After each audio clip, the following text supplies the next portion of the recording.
All right. Hello, everybody. This is Bella Beluga, aka Elena. This is June 17th, sharing space, and I've got Alina here today. Hi, Alina. Hi, it's so great to be here.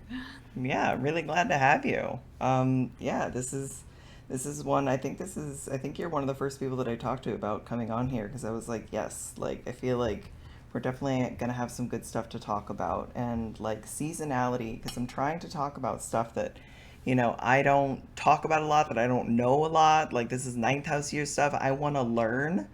So, I'm really excited. So, who are you? What do you do? What's your relationship with astrology? Like, introduce yourself. Sure, and let me just say that it's also great for me to be here and possibly learn something new or, just be in exchange with other astrologers because I currently have Jupiter and Mars in my ninth house. Ah, So, actually, this has brought a lot of fortunate connections. I have Mars in the ninth house natally, so it's not as scary as it okay. sounds.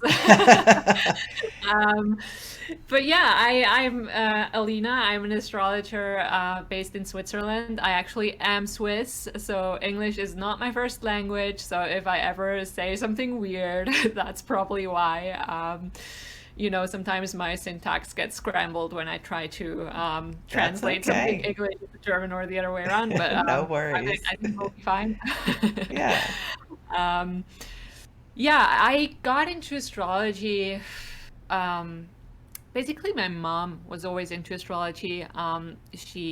I always knew my sun sign, my rising sign. That was sort Mm-hmm. of common knowledge around our house. Mm-hmm. But I always kind of sort of looked down on it. I was just like, yeah, it's this silly thing my mom is into. Interesting. And and then it was something I had a difficult relationship that just ended about a year ago, but that I had Mm. doubts about for years and years. And in one of those bouts of doubting my relationship, I remember that my mom had said that like signs that follow each other in the zodiac don't really go well together in relationships. And I was like, Mm. I wonder what my then boyfriend's but now ex-boyfriend's compatibility with me is. And so I started Uh-huh. googling that, and it was a very, at the beginning, a very surface level thing, like, do Taurus and Libra go together? And then the answer was no, and I was like, I don't like that answer. So I started googling like our moon signs and our Mars Venus signs. Right, just And trying to find something where like, oh, okay, we click. Yeah, this is fine yeah, actually. and eventually I decided, if I wanted us to fit together so much, that probably gave me all the answer I needed about our Yeah, relationship. But the very true. fascination with astrology kind of stuck around, um, separate from that. And that was in late 2017. And so I Mm-hmm. started listening, to the astrology podcast in 2018 and sort of Mm-hmm. discovered this whole world of Hellenistic or ancient astrology, Mm. um, which really appealed to me because I was then still in my master's degree at university, and I feel like sort of that academic rigor was very much instilled in me, and going back to the original sources was something I'm very much. Uh, And so I appreciated this sort of going back to the origin approach to astrology because I wanted to understand like the cultural context it came from, and what mm. sort of shaped it back in the day. And so yeah, that is basically my approach. Still, I wouldn't say I'm a Hellenistic astrologer, but I practice what is our current today understanding and interpretation of Hellenistic astrology. I studied more formally in 2020. I started a class, a weekly class, year one program. Then I did year two after that with Mm-hmm. Achuda Baba from Nightlight Astrology. Oh, yeah. He was and still is my main teacher. I just started doing horary as well with him. Mm. So yeah, I really love his approach because he very much goes into sort of the bigger philosophical concepts behind things. Yeah, yes. the system of meaning creation that is astrology.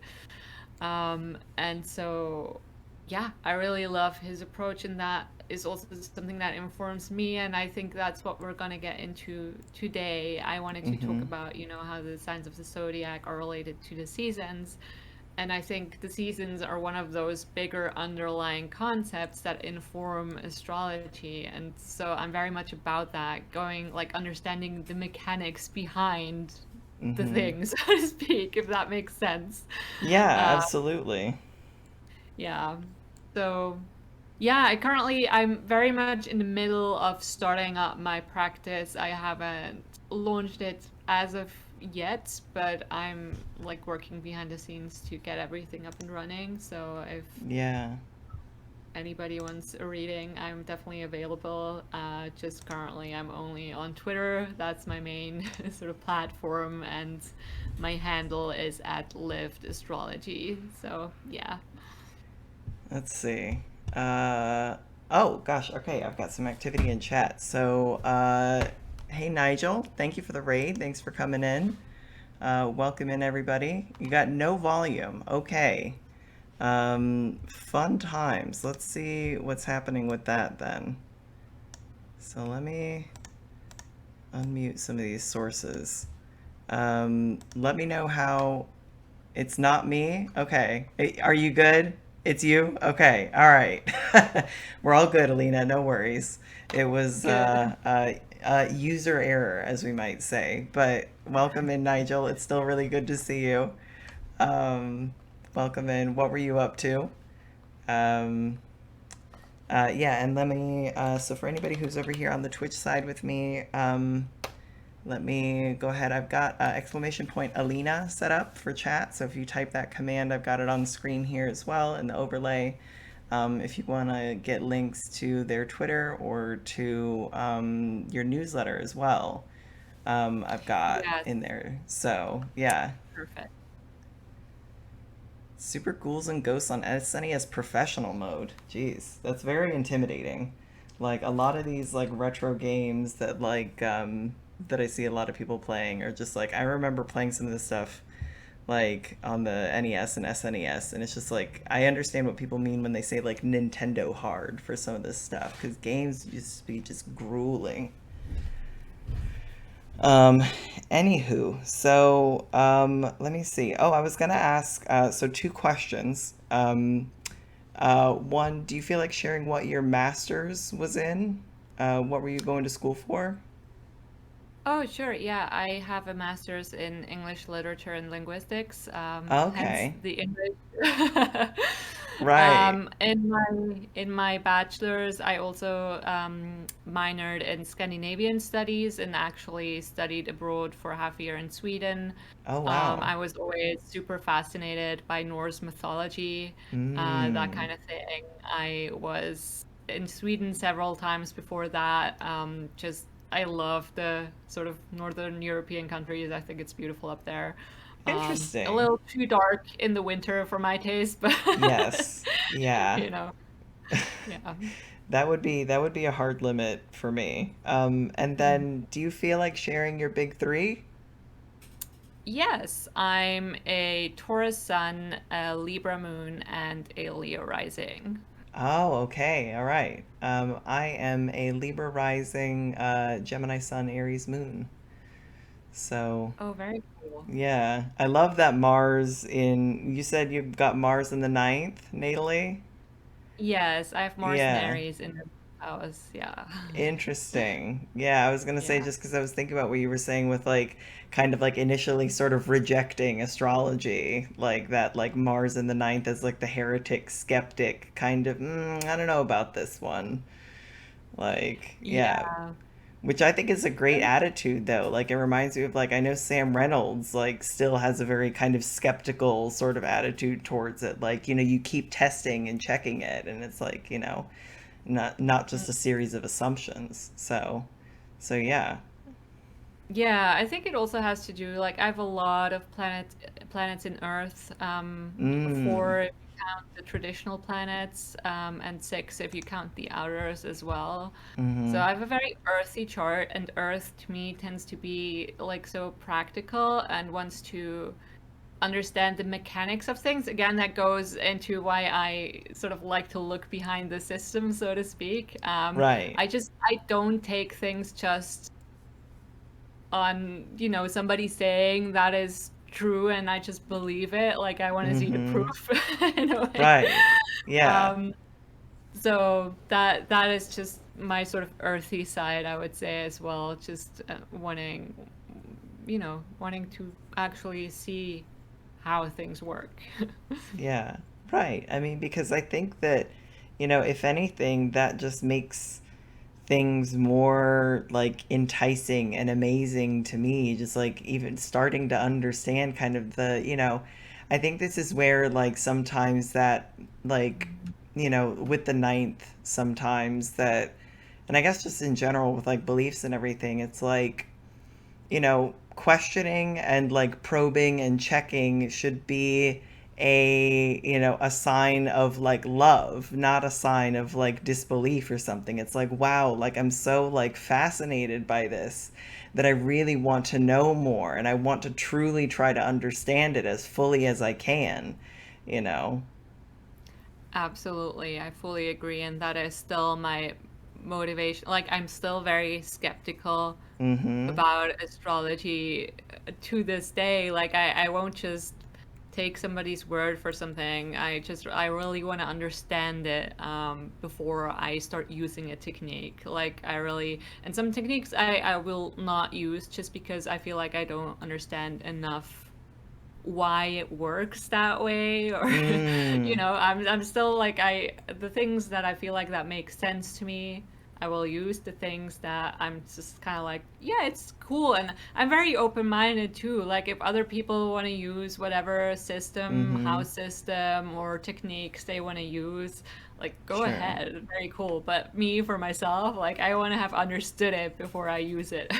Right, and I mean, I honestly feel like that should be just a no-brainer. Like, I feel like a Yeah. lot of people just jump into kind of using techniques because it's kind of the hot new thing, or, well, I need to keep up with everybody else who's using these techniques. But, like, I was just talking with, I had a great solar return reading yesterday with Deandra, who is at Deandra on Twitter, DeeAWNDRUH, I think. Yeah, If I'm not anybody's, sure of the spelling, but yeah, but if anybody's interested in getting a reading with her, I really recommend it. It was peak Gemini energy, just a lot of like this mercurial kind of, crafting sort of, it reminds me of like, have you ever played Bananagrams? no. Um, it's like a word game, but it's sort of like Scrabble, except like so you have a big pile of tiles, and then everybody has to draw a certain amount, and then you have to arrange all of your letter tiles together into words, sort of how you would with Scrabble, like having them connect off of each of the letters. And once you run out of tiles, then you grab some more, keep building onto it. You can move your words around though, so you're not stuck in one place. So it's just as long as you have all of your tiles combined into words. And so it's just constantly shifting, and it's very Mercury and Gemini to me, just like of all of these like tiny little disparate puzzle pieces, how can I arrange all of these? But anyway, so we were talking about oh shoot, what were we just talking about? I was talking about the solar return reading. I was talking about Just, understanding things before you use Underst- them. yes, yeah, that's it. Thank you very much. Yeah, I have a really bad.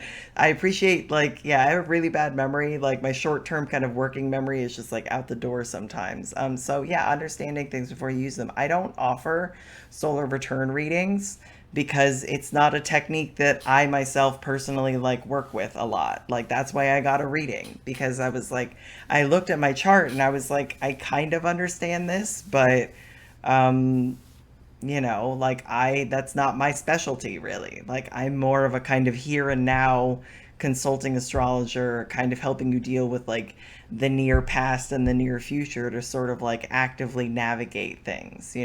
I'm not much of a predictive or like forecasting person, I don't offer like zodiacal releasing or like Fruitaria or anything like that. Like Solar Fire has all this stuff that I could probably like fake my way through a consultation with, but that's not authentic and that's not offering anything good to anybody. Yeah, and that's the great thing, astrology is such a vast field, and I feel like Mm. there's a niche for everybody. And I also love getting readings with fellow astrologers because I feel like everybody's approach is different. Yeah. Everybody puts their own nuances into it and uses techniques that I may not be using, and I'm still interested to hear what those techniques have to say about my chart. So, yeah, I think it's just keeps it interesting. Yeah. So I mean, astrology, so I called this one Seasons of Time because I was like, "Oh, I need Mm. something that sounds kind of elegant or whatever." So, Love it. like, we were talking before the stream about like weather and about the current seasons that we're in. We're creeping up now on Cancer season, on the summer solstice. So, I guess where would you like to start? Kind of let's maybe describe the quality of the season that we're in. Sure, yeah. Well, I wanted to give a quick disclaimer first because when we Yeah. talk about the seasons in astrology, we're talking about Northern Hemisphere seasons, and Mm-hmm. the reason for that being that the tropical zodiac, which is the zodiac that the Western astrology uses, there are different zodiacs. That may be a bit technical for first-time listeners, but the tropical zodiac, the signs, how the sky is divided into signs, is actually based on the solstices and the equinoxes. So we have the Mm-hmm. longest and shortest day of the year, and then the days where night and day are the same length. So it's rooted in that, and those are really given by the sun's path or our path around the sun really Yeah. but those are really defined by the sun, how much sunlight we get or don't get. And so um, yeah, the reason why I think it's valid to sort of connect the signs of the zodiac to seasons is because it's literally time of year. It's always the same time of year. That is Aries season, that is Taurus Mm-hmm. season, that is Gemini season, because it is rooted in those key dates around the year, Mm-hmm. right? And I do think Western astrology taking its origin in the Northern Hemisphere, um, it makes sense to connect it to Northern Hemisphere seasons.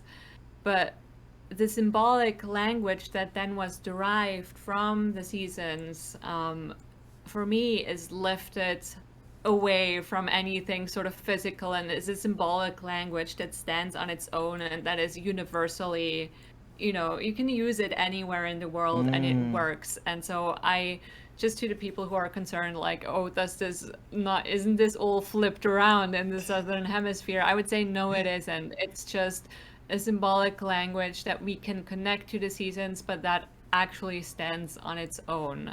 So Mm-hmm. yeah, that if that made sense at all.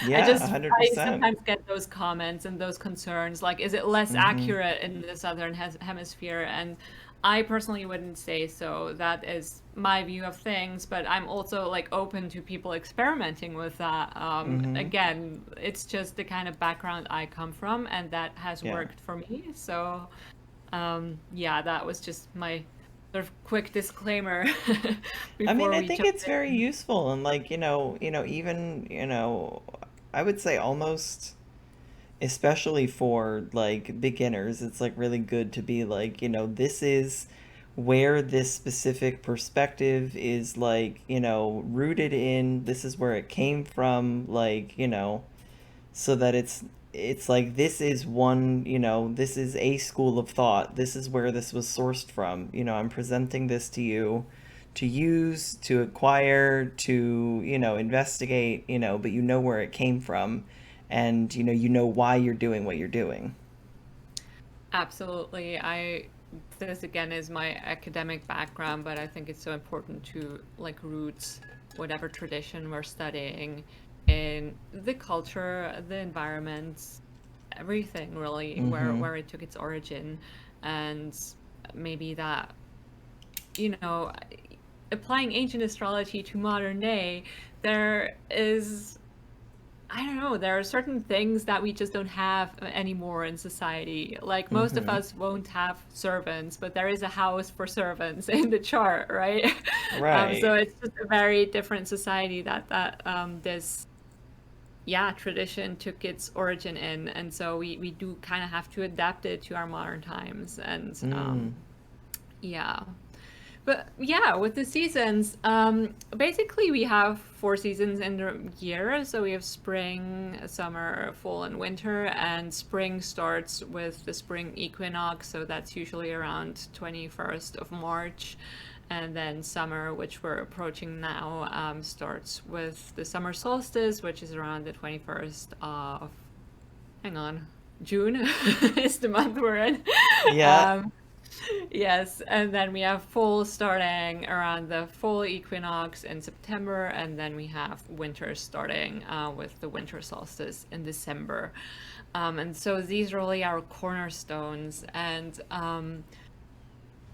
I just think, the seasons, it depends on where you live in the world, but we all have sort of some idea, if it's just through media, if we live somewhere that doesn't really have seasons as such, um, like closer to the equator.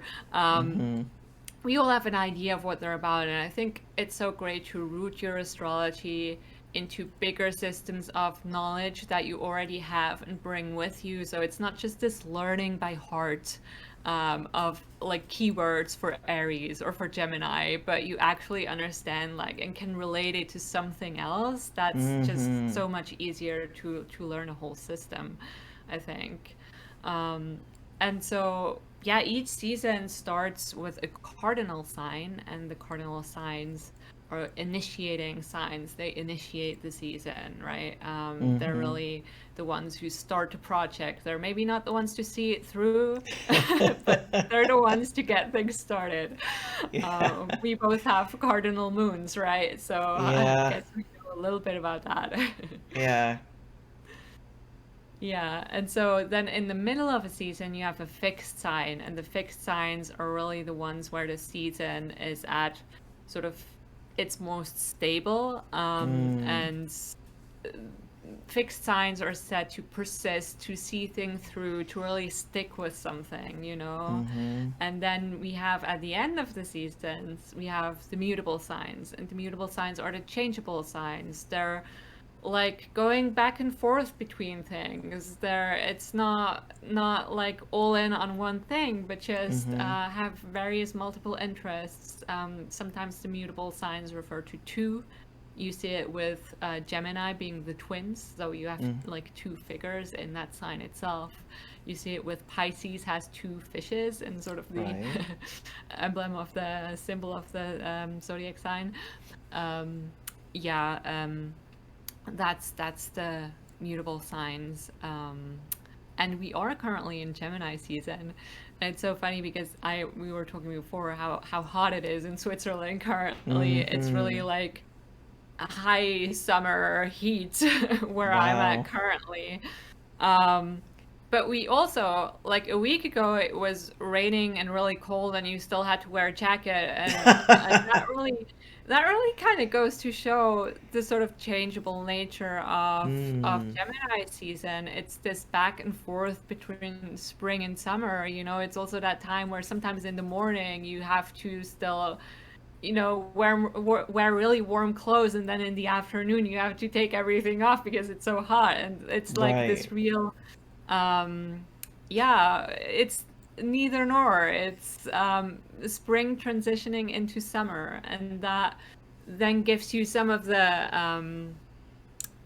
significations of Gemini as a mutable sign, Mm. uh, being this sort of multifaceted, interested in so many things, like jumping from one thing through another, never really sticking with one, not really going that much in depth, but really sort of just being curious about the world. Yeah. And I think if we think a little bit more about what is happening in nature at this time of year, we've had Taurus season, which is sort of high spring in a way, where everything is in bloom and all these beautiful flowers. And then with Gemini season, I tend to think about, the bees then pollinating everything and buzzing Mm, around and sort of, yeah, this cross pollination going on and connecting yeah. things together.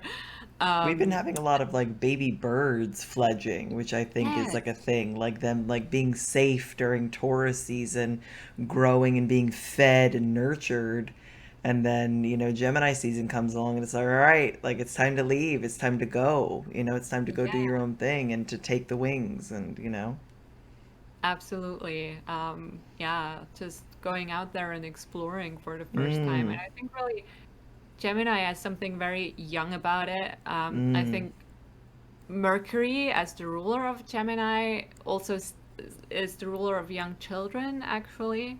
And so mm-hmm. there's always something youthful about mercurial signs, and especially Gemini, I would say, because it is that bright eyes sort of seeing the world for the first time and everything is exciting, you know? Right, like Uh, Gemini rising's just kind of like always looking sort of impish and kind of like, that little kind of whoo. There's yeah, something yeah, going on, yeah. yeah. And so you can see how, like, thinking about this season, we can already, like, gain so much from it and Mm, yeah, just understand Gemini as an archetype a little bit better just from that. So yeah, I think it's a really useful thing. And um, yeah, also Gemini being an air sign, which each sign also has an element. And so again, thinking about the birds and the bees, oh, um, that's true. Yeah, air, right. but just all these flying creatures. Like I currently have an Yeah. invasion of like flying ants in my Oh room. no. Which they just suddenly appeared. I don't know where they came from, but there's a whole colony living Oh inside here right no. now. But everything, the creepy crawlies are just like everywhere at the moment and flying Right. around. Um, but yeah, it's just a very mobile season. Sort of everything, like Mm, insects, they fly so fast. Everything is at hyper speed in a way. true. So connected. So yeah, I think the more you think about it, the more things you'll be able to discover that link back to Gemini season and Gemini as an Mm. archetype. And I think that's the thing about like observing these things, because when we're talking about the seasons, like like you were saying about that some places you may not have as many like distinctions. It's like you still fundamentally everybody has those periods of time delineated by the solstices. And so it's like, what does spring mean to you where you are? Like, how can you relate those to those qualities of Aries, Taurus, and Gemini seasons? What do you, because this is a big part of it, is like your personal observations, especially when you're talking about something about seasonality and about the earth, like around you, is like, what is your relationship to these cycles and to these things going on? How do you feel and experience these? What are the real manifestations of this? Yeah, absolutely. As an earth heavy person, I love that. I tend to think about the signs in terms of what is happening in nature. Uh, Mm, I'm also a Leo rising, and I've always wondered about Leo risings because we are ruled by the sun. And so I've true. wondered if Leo risings are particularly tuned into that cycle of the sun, that yearly cycle. Mm. I don't know if that's the case, Yeah, but because I mean, your ascendant ruler is, yeah, constantly going through, like clockwork, go through all of these signs, all through the yeah, year. Like I'm Venus ruled, so it's like, all of the other planets aren't necessarily, I mean, uh, you know, God bless Cancer risings. I can't imagine what that's like. yeah. um, but yeah, but that's a really good point. Yeah, being a Leo rising, like just being really tapped into those kind of solar divisions of time. Yeah, absolutely. Mm. Yeah, Cancer risings, that's something else. You know, the sun is very stable. It's never retrograde. It literally defines time. It defines our day Right. and night. So there's something very predictable about the sun, which I appreciate. Yeah. Yeah. Yeah, should we just keep I think I'll backtrack a little bit to Sure. Aries and Taurus just so we can get spring Yeah. sort of complete the Right. set. Like what was yeah, like we have to talk about what Gemini was kind of disseminating, first. Like Exactly. where did this come from? So yeah, let's back up to, let's back up to the Aries ingress this year to spring. Yeah, with Aries, what I always think about, it's the time where everything is starting to sprout, like the leaves are starting to come out, the whatever plants are coming bursting through the earth. Mm. And Aries is the cardinal sign, the initiator of spring.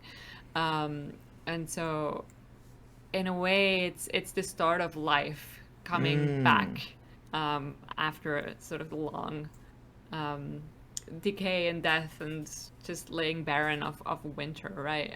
Yeah. And so if you actually go outside, like if you look at the little buds that the leaves then come out of, they're very pointy. Like it's a Mm-hmm. very sharp thing. And I also think about that energy of something coming Right? through Because they the have to earth. cut Sort of, through the earth to like reach the yeah, surface and like yeah. escape.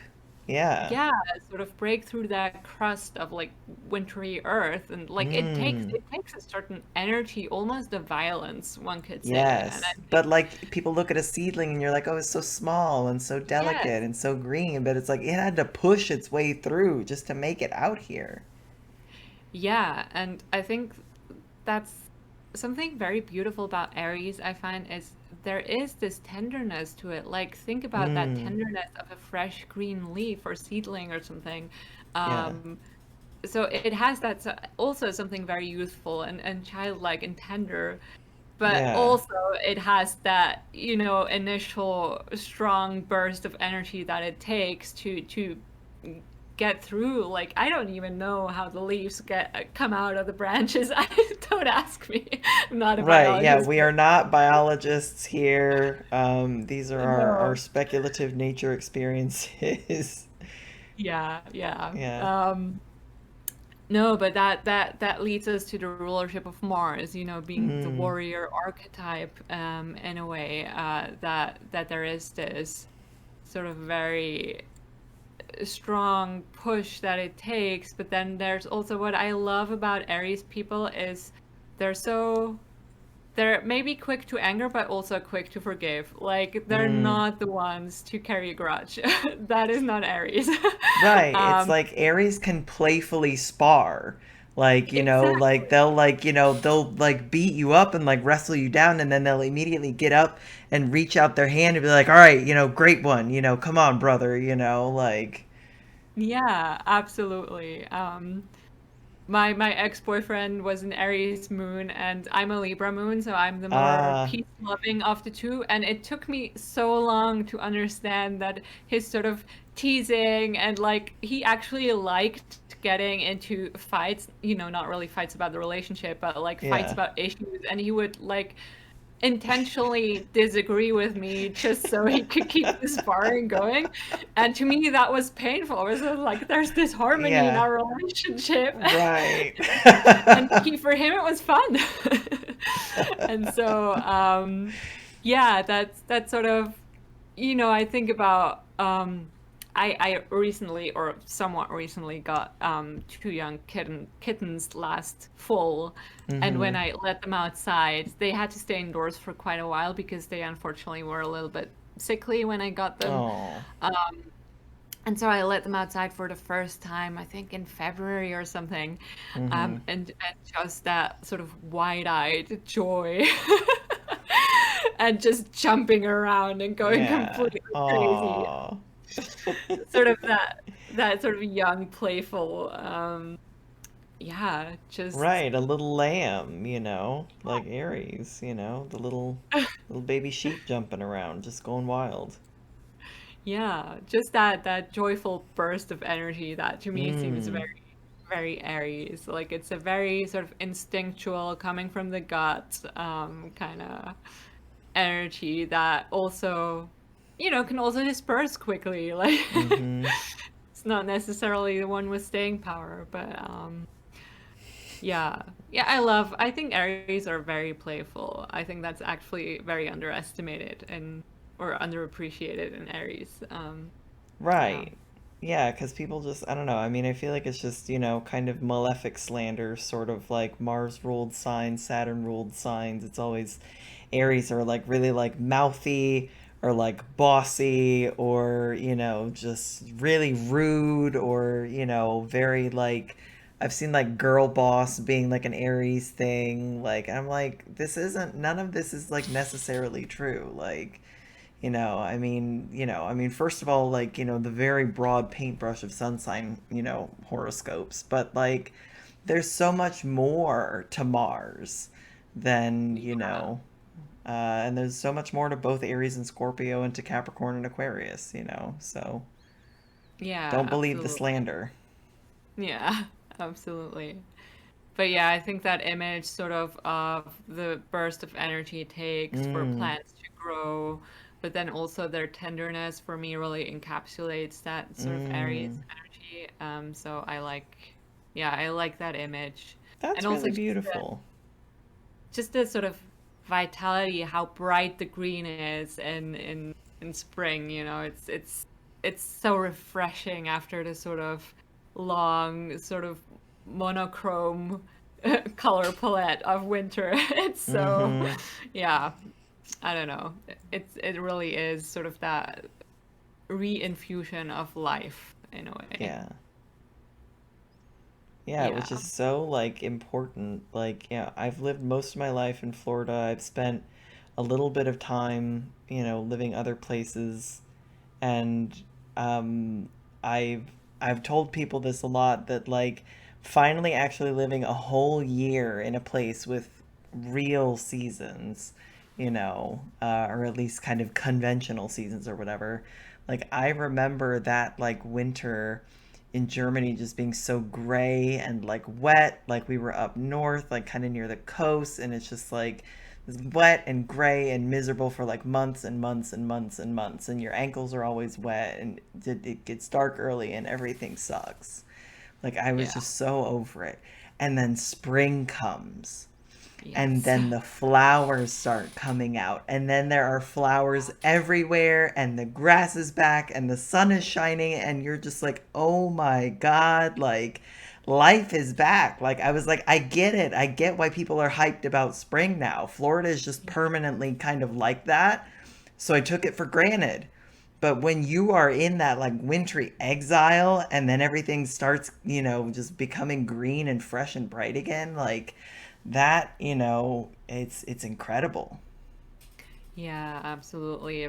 Feels like such a sort of, sort of a big exhale, sort of a liberation Yeah.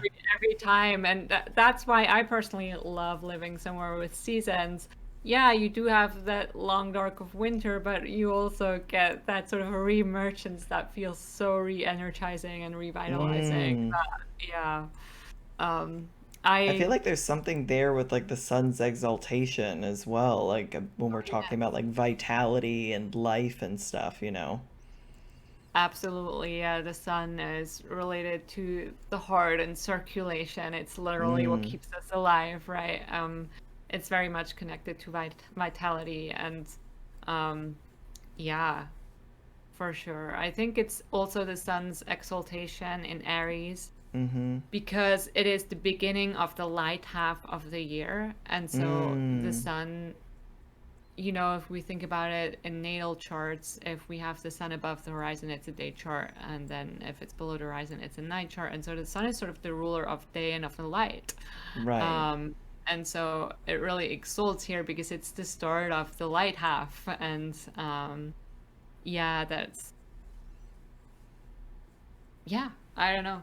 I have Yeah. nothing else to add there, but That no, that's a really good point. I hadn't really thought about that. Like it's like I use the exaltations in practice, and like I've Mm. read, I feel like an amount of the history on them, but like it's always still just like thinking about the rationale, and it's like, yeah, like this makes a lot of sense, with the sun and with Aries and with the light returning and with all of this, yeah, more solar part of the year and everything. So, it's interesting looking at how those qualities come out in Aries.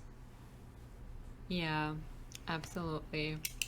And then going on to Taurus, Mm-hmm. this is when everything bursts into bloom, and arguably one of the most beautiful parts of the year, but I might be biased because I was born in May. I'm a Taurus.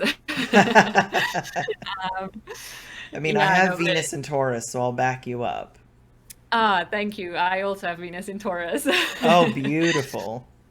Yeah. But yeah, I think of a Taurus as sort of sustained growth because there's always Mm, something sustained about the middle part of a season, about that fixed sign. mm-hmm. And we have Venus ruling that sign, and that maybe speaks to the beauty of the flowers and just the colors suddenly coming in. We have the green with Aries season, sort of that fresh, juicy green, and then suddenly you get the pinks and the yellows and the reds and the purples and everything coming in. Um, so Venus being the planet of beauty, sort of finds its home, its domicile here. But then also we have the moon exalting here. And I think the moon's exaltation speaks to that growth part, like life Mm, increasing, matter increasing, because the moon mm, does well true. when the moon fundamentally rules over the fluctuations of matter. And so Right. when everything grows, when we have a sort of proliferation of matter and of life, that's when the moon does well. And so Right. um, that is, yeah, how I see Taurus, sort of really that um, not the initial push to burst forth with new life, but sort of that once that is done, sort of the almost luxuriating in it and just Mm, everything growing so lush and green and yeah, the rich colors. And that's sort of, there's a certain, Taurus has that stereotype of being lazy or whatever, but I think, yeah, there is a certain maybe languidness here. Like, imagine just mm-hmm. lying in a beautiful rose garden and just watching, the flowers. Yeah, I mean, and like just recovering after winter, I feel like too. You're just Yeah, like, like replenishing and like reviving yourself and like re-nourishing yourself. You're fertilizing. Like you've had to use up your stores through Capricorn and Aquarius and Pisces season. You're tapped. You don't have any more fresh fruit. Like it's all gone. absolutely. Yeah, I totally agree. Um, and then, yeah, we already talked about Gemini and how it gets more busy with sort of the changeable nature Right. of Gemini. But yeah, that would be sort of my spring, my take on spring. Mm-hmm. Yeah, moving on to summer. Um, Summer starts off with Cancer season, and Mm-hmm. for me, that is one of the seasons I have a harder time putting sort of putting into words. Mm. Oh, hang on. I quickly have to check something on my computer. Oh, sure, that's Oh fine. no, it's fine. I thought something was wrong with my computer because something was blinking, but it's fine. Um, what helps me is to think of the exaltation of Jupiter here, Mm. because Jupiter is the planet of abundance. And what do we have like at the beginning of summer? Like we have gone through this period of growth and pollinating. That was sort of the spring, and Mm-hmm. then in the summer, everything is at its highest in terms of growth, in terms of how lush and whatever it will be. And so Yeah. again, speaking of the moon's rulership here, um, that is sort of that high point of the cycle of the material. After that, it's Mm, already gonna go into decline, which isn't a bad thing. That's when the fruits start to ripen, etc. In Leo season, like right with the sun, sure. then making everything sweet through its Right. warmth. So that's not a bad thing, everything starting to decay. But I think we, in Cancer season, we sort of reach that high point. And so what we initiate here is the season of sort of peak life, maybe. Mm. um, I don't know. Yeah. What else is there about Cancer season? Yeah, it's interesting the like sympathy like between Jupiter and the moon. Yes. Like you were saying with like abundance, like and it's an interesting kind of like cross sect like cooperation thing as well, with Jupiter as like the diurnal benefic. So it's like Mm. there's something there about the moon kind of recognizing like, the different capacities for nourishment, I guess, and for abundance that like both of them are capable of. Yeah. Yeah, I mean, speaking of sort of the cultural context where this all comes from, this used to Mm-hmm. be a season when, the flooding of the Nile occurred, and that Mm. would make the ground around the Nile actually fertile again. And so we have Mm. cardinal water here. Like the water would disperse this sort of, what do you call it? Fertile soil, in a Yeah. way, that would then allow for things to grow, right? And Huh. actually, where I live, funnily enough, the middle of summer or July is, or used to be, I don't know if this is still the case, with climate change and everything, but it used to be the moistest or wettest part of the year. Like um, actually, we get less rain and water in the winter, which is actually the drier season. Summer is actually the wet season. So Hmm. again, thinking of sort of that water of life, giving Yes. life to everything, with it being a water sign. Yeah, and sort of that flooding, I think, is an interesting component because it is quite dangerous also, to Mm. have things flooded, things get also destroyed. Like there is a certain power here that one shouldn't underestimate with cancers. I experience cancers as like they're forces of nature. Like Yeah. they're not all like quiet crybabies. Like their moods can be like a flood. I um, am just nodding quietly as somebody who has a mother with a Cancer Sun, Moon, and Uranus in wow, the yeah, fifth. wow. So, you know. Yeah. Yeah, I mean, cancers are a force of nature, like you said. Like water is incredibly powerful. Yeah, absolutely. I agree. One thing maybe that's also notable is that Mm, this summer solstice is the lightest day of the year. That's when we have the most light.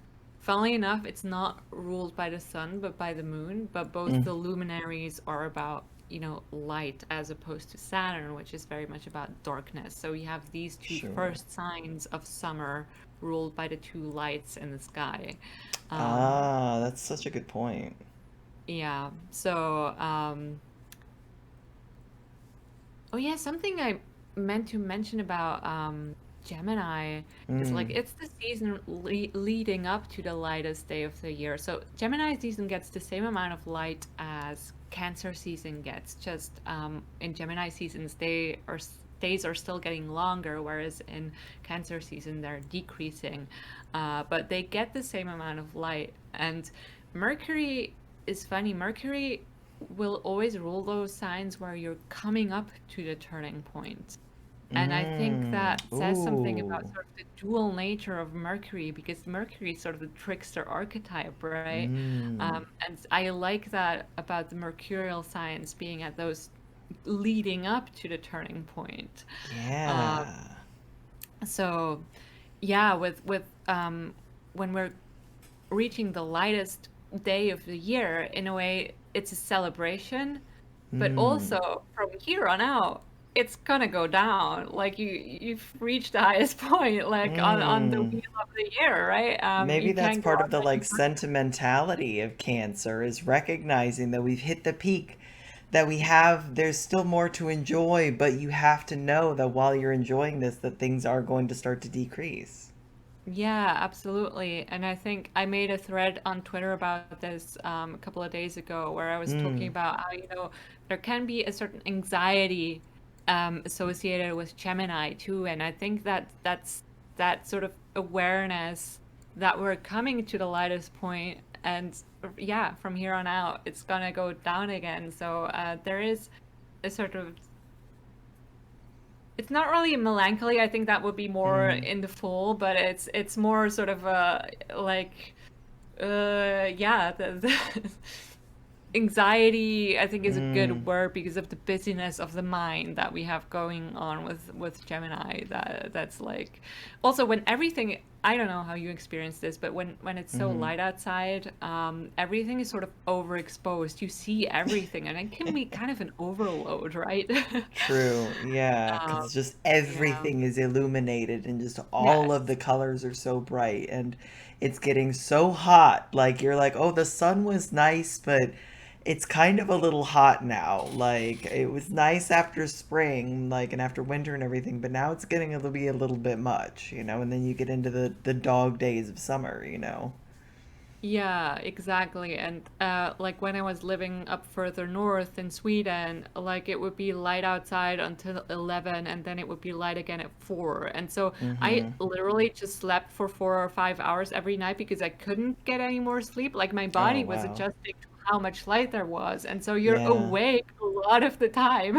Right. Um, and so yeah, in the more extreme regions in the world, there's this sense of overexposure and just taking in almost too much in a way. Yeah.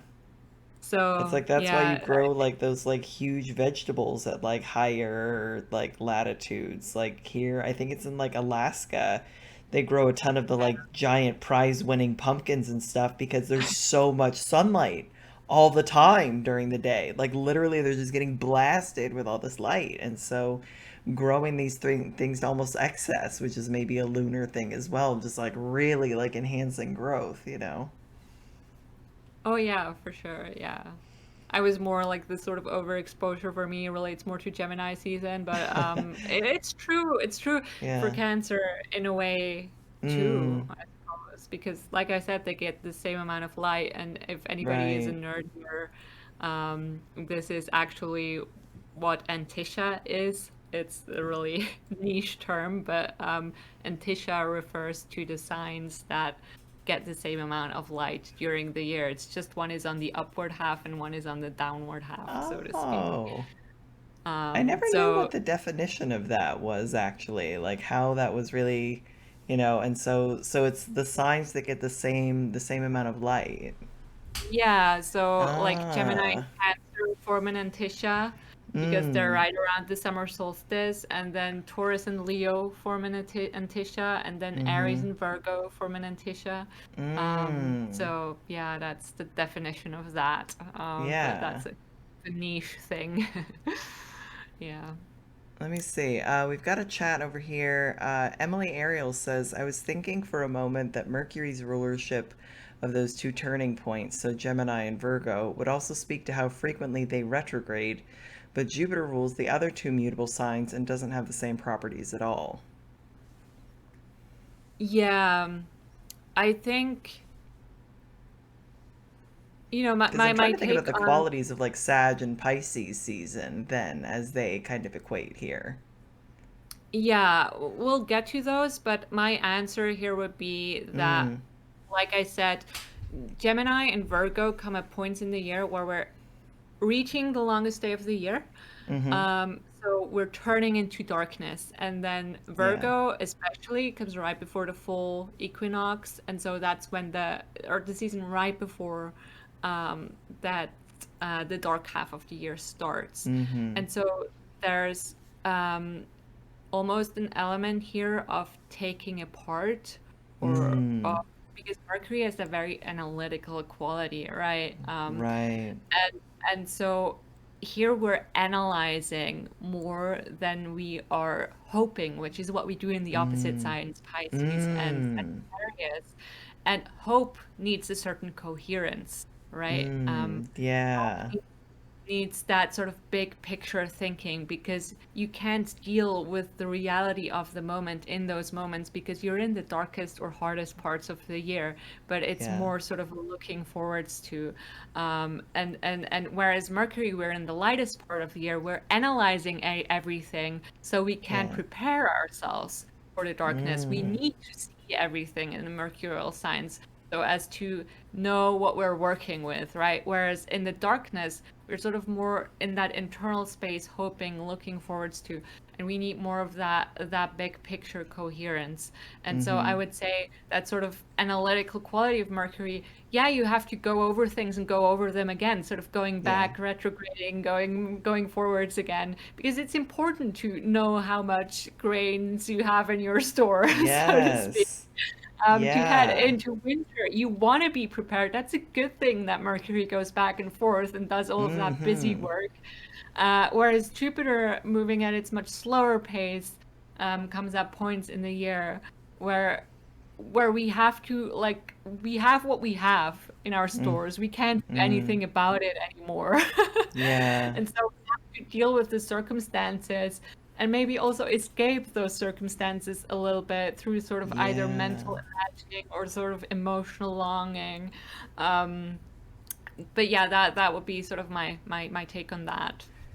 Um, Wow, that makes me think of like Jupiter as like making do, like, as like Sag season. I imagine like, you always see these things of like Christmas when it's like you don't have a lot of money and stringing the popcorn and the cranberries together to make the garland, and like how do you make the most of what you can, like mutable stuff? How do you shift around the resources that you have available in order to make the best of it, you know?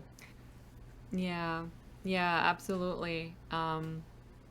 And I think in a way also kind of not dealing with tangible reality and sort of Mm, escaping is what I also think about with Jupiter signs. But we'll yeah. get there. Let's continue with Leo. All right. um, So, like I said, I think it's something curious about the zodiac that the sun, sort of being the central light in our sky, does not rule the lightest part of the year, but it does Mm-hmm. rule the warmest part. And so that is something, at least where I live, typically late summer will actually be sort of the warmest part of the year because everything has heated up and sort of the Mm, earth retains a bit of that heat. And so you get the right. hottest days in Leo season, so late July, early August. Um, and so that's how I like to think about this season as the season of sustained warmth. Mm, Again, sustained with that fixed sign. And so yeah. Leo for me is that fire that never goes out. It is the hearth fire that people gather around. Like people say Mm, Leos are self-centered. I think mm-hmm. it's much more that they radiate something that just draws people. Yeah. Um, like the sun does. Like Yeah. it, who isn't drawn outside on a beautiful sunny day? Like you want to be in the sun. It's just it's a pleasant experience. And so I think that that is how I think about Leo, about as this sustained warmth rather Mm, than actually being so concerned with being seen and the sort of more visual quality, because then logically it would have to rule the lightest part of the year, not the warmest part. There's a right. difference for me. Yeah, yeah, for sure. Yeah, yeah. Um, Speaking of light, let me quickly go turn on my lamp just so it's Okay. slowly getting dark here. The sun is slowly leaving. Yes.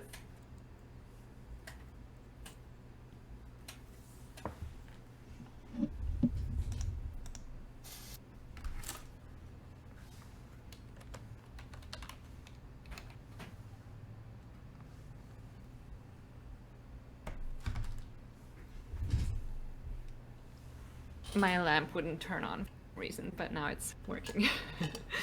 um, yeah, so that was my Leo short take on Leo. Yeah. Um, one thing I will add is that because the light is already decreasing, I think Mm-hmm. Leo has this awareness already of, even though it's still warm, these are the last sort of warm days, right? We Yeah. do get Virgo season afterwards, which is already this sort of changeable of this changeable nature where you get some warm days and some colder ones. But it is this last bit of like long warm days where you can stay out into the late hours with your friends and then I don't know Mm. have great discussions until the middle of the night. Right. Um, so in a way, because of that, knowing that we're now on a downward trajectory with the light, I think Leo has this awareness and sensibility for legacy, for wanting to stand for something beyond Mm. these light days. Like it wants to take that light and that warmth into the dark. It doesn't want to lose that in a way. Like it's a Mm-hmm. bittersweet kind of almost time of year Yeah. already. And so that again, that's why I think Leos want to sort of hold on to that, sort of the authentic light and warmth that we have and bring to the world and make that into Mm. something that lasts beyond them, that outlasts them, sort of building their Mm. reputation in a way. Yeah. That's so, yeah, I mean, that's one of the nice things I think about Leo is just that like that radiant quality and that the sun is going to outlive, all of us and all of our, subsequent generations and outlive so many things. The sun kind of almost feels impossible to imagine what it'll be like when the sun finally, burns out essentially. Because it's Yeah. just always it seems like it's always been there and it's just always it's like it's literally like clockwork. Like, this is how we I really appreciated all the like planetary hours discussion that's been going on today on Twitter, like Mm. talking about them as like, solar hours, that we've dedicated to certain planets, and like kind of making these distinctions about, how are we really kind of ordering this time and who's sort of in charge of it or whatever. Yeah, yeah, absolutely. The sun for me essentially stands for truth, stands for what is Mm, eternal, stands, yeah, for the timeless. It finds its joy in the ninth house. In the ninth house, again, the house of God. God also is something, I mean, whatever form God takes for you, but that is also sure. something eternal that outlasts us all and has been here before we were here and is going to be here after. Yeah. Um, so yeah, there is this air of just wanting to hold on to things, make things last. With Mm, Leo, again, it is a fixed sign, so it persists, and it wants to persist fire, so it really wants to persist in that radiating warmth, right? yeah. Which is vitality too. Like we said, Leo rules the heart. But it is also, for me, it is also legacy, like I said. Yeah. Mm-hmm. Yeah. And then we have Virgo season, which we already touched upon a little bit. So that would be mutable Earth. Mm-hmm. Um, the ruler is Mercury. And for me, this is the harvest season time, or Yeah. at least preparing for harvest. Really taking account of, how many crops do you have, Mm-hmm. how many, what have you grown over the summer, pretty much, and sort of preparing, like I said, to go into that dark half of the year because these are the days leading up to the full equinox. Yeah. Um, and so we really have to be concerned with the material, right? Earth. What do we actually have? Which resources do we have? We have to be precise. That's Mercury Mm-hmm. counting, Mm-hmm. accounting. that is Right. that is Mercury. Mercury is the ruler of business, Mm-hmm. of trade. Right. Commerce, Um, yeah. yeah, yeah. Um, so yeah, that would be. Virgo season also being this changeable nature again. Mm-hmm. Like I said, that often comes with Mercury too. Sort of some warm days left, some already colder, and yeah, has this sort of dual nature too. And I think Virgo, even more so than Gemini, is often associated with that anxiety, and I think that it is because of that time of the year that it comes. And Yeah. I think Virgo's anxiety is genuinely comes from a place of just caring that things go well, that you get through Mm. the winter of really, Yes. and also it's in a way like Virgo has this reputation of wanting to serve and help others. Mm-hmm. I think Virgo really sees it just wants the best for everyone, and so Yeah. like I Virgos are so caring, and like some of the best friends I've had have Virgo Yes. friends, or they're just so sweet and thoughtful. Like I don't know. No, I love um, Virgos 100%. yeah. Same. And so I think it really comes from that place of deep caring because they have to care at this point in Mm-hmm. the year. You can't Yeah. afford not to care because They otherwise you'll understand die what in happens winter. when somebody doesn't care. Like somebody Yeah. has to take responsibility, and I wonder if that's the like combination of both like domicile and exaltation. It's like Yeah. somebody kind of has to take on the burden almost of having all of that anxiety and double, triple, and quadruple checking it because Yes. somebody has to make those checks or else these huge mistakes could get made and then the harvest fails and then everybody starves. Exactly. That's how I see Virgo's caring nature. Mm-hmm. Yeah, Yeah. absolutely. It's that earth caring. It's like I understand like our actual material needs. Like this is not just like, frivolous stuff. It's like I feel like Virgos, I mean, maybe this is something about, Venus being debilitated in Virgo. Is something about really understanding those physical needs and what it feels like to go without and to be under resourced, and Mm. how do you make more with less as well. It's like, okay, like if I'm having to, if the harvest isn't panning out, what are our alternate plans? Yeah, absolutely. And I think Virgo is inventive. Like it knows Mm. how to find solutions to problems. It's very practical minded that way. Mm-hmm. Um, you know, again, that earth quality coming in, it's not just like seeing everything and pursuing knowledge, which is more Gemini, but Mm-hmm. actually finding workable solutions to problems that you have. I Right. think that's something that Virgos are very good at.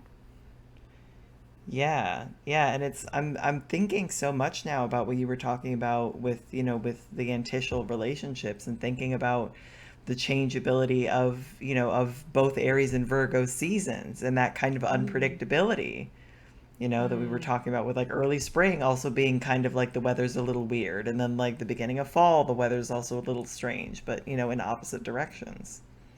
Yeah, and so much depends on those seasons. Like Mm-hmm. if a frost comes in Aries season and everything that was sort of already growing or starting to bloom Mm. freezes, Yeah. like so much depends on those seasons, right? They're Right. very sort of precarious points in the year, I would Mm. say. Um, and I think Mercury and Mars do have a certain affinity for each Mm-hmm. other. I think they're both very analytical in a way that they like to break things down. Yeah. Um, so, um, yeah, I think it's interesting to think more about that relationship, for sure. Yeah. Yeah. Oh, yeah. I think that, they definitely have a sympathy, I feel like, both as planets of action. I both think that they see how the other one can be really helpful towards achieving those goals. But, I mean, Mars in Virgo, I mean, gosh, that's really powerful. I feel like that like Mars Mercury combination, and I feel like people have negative things to say about Mercury and Aries. But again, mostly those kind of stereotypes of like loudmouth, rude, bossy, whatever. But I really appreciate the truthfulness of Mercury and Aries and just the Oh, like the lack of pretense It's just like, I'm going to say this really plainly and really straightforward, and just we're going to be honest about this because that's the quickest way to like finding an accord, here. Or like, it's really important for me to speak my truth. Yeah, and it gets things done. Like if you're Right. honest, if you're straightforward, there's no beating around the bush. And I Right. think that that's something Virgo and Aries have in common. Like they like to get things done. Mm-hmm. Yeah. Virgo might be a little less forthright about it because of the caring aspect that I mentioned earlier, and Aries might be a little bit more to the point, regardless of other Mm-hmm. feelings or what in that. But yeah, there's definitely see both signs as fairly efficient signs actually. Mm.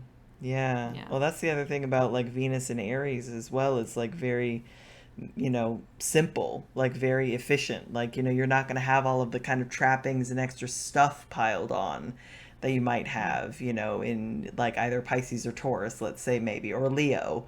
Like Yeah. just the Venus and Leos that I've known, like definitely are interested in that radiating, which usually means kind of covering yourself in stuff that will kind of radiate outwards, like very attention getting. Mm. But Venus and Aries as this like sparse, like stark kind of beauty sometimes, and this just, like very efficient almost in a way, just like the beauty of rawness, I think, that like no makeup, no filter, just very, earthy beauty in kind of a different way. Yeah, absolutely. And it's funny that Venus is debilitated in these two signs that are about efficiency, because I think in Mm-hmm. efficiency there isn't much room for finding harmony, right? Yeah. If you want to get things done, sometimes you you have to, put somebody above someone else. Like there, you Right. can't always keep the peace in Yeah, those you have to moments just be where like, you have listen, I'm to keep sorry, but we're pushing. gonna have to do X and not Y. Like, we need to keep moving. Exactly. Exactly. You can't always maintain sort of the harmonious environment that Venus would like. So, yeah, I think it's Yeah, interesting to think about this relationship, yeah, which I never yeah. really have. Very cool. I'm learning. Right, and this Um, is what I love about like talking astrology with people is it's like everybody learns stuff.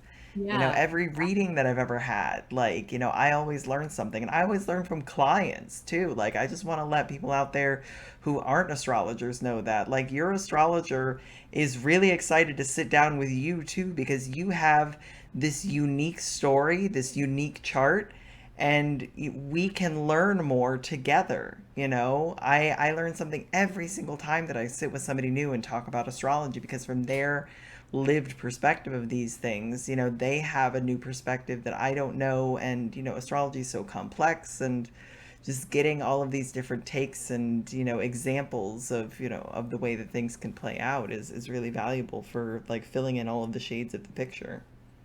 Hmm. Yeah, absolutely. I just Mm. got distracted by my flying ant invasion. Oh It's no. crazy. It's so we I get those here too, and like it's just so like I don't know about, are your cats any good at like assisting with this or It's just so many of them. I think a cat would just like cat one or two. That's not helpful at this point. you just need to get like a rental, like some like frogs or like chameleons or something, like how they have goats, for like mowing like huge overgrown like brush. Just get some like rental amphibians. Yeah, yeah, that Yeah. would be perfect. We have a lot of frogs outside, actually. They make a lot of noise at night, so maybe they Perfect. We'll could just be open the window, useful. let him in. It's just, it'll be fine. I'll have to think of what I should do about this problem tomorrow. I was just hoping they were gonna fly out at some point and just Mm, disappear again, but yeah. maybe not. They We'll tend to see. just kind of swarm and make themselves a nuisance for a while and then move Yeah, on, yeah. which I guess is also kind of like Geminis. I feel like maybe like a group of Geminis should be called a swarm. I love it. Um, yeah, so with Libra, we head into the fall, Mm-hmm. and into the dark half of the year. I think the more obvious part of Libra, it is associated with Venus as its Mm-hmm. ruler, and this is the time of year where the leaves start to turn beautiful colors. And so, again, you have this aspect of beauty.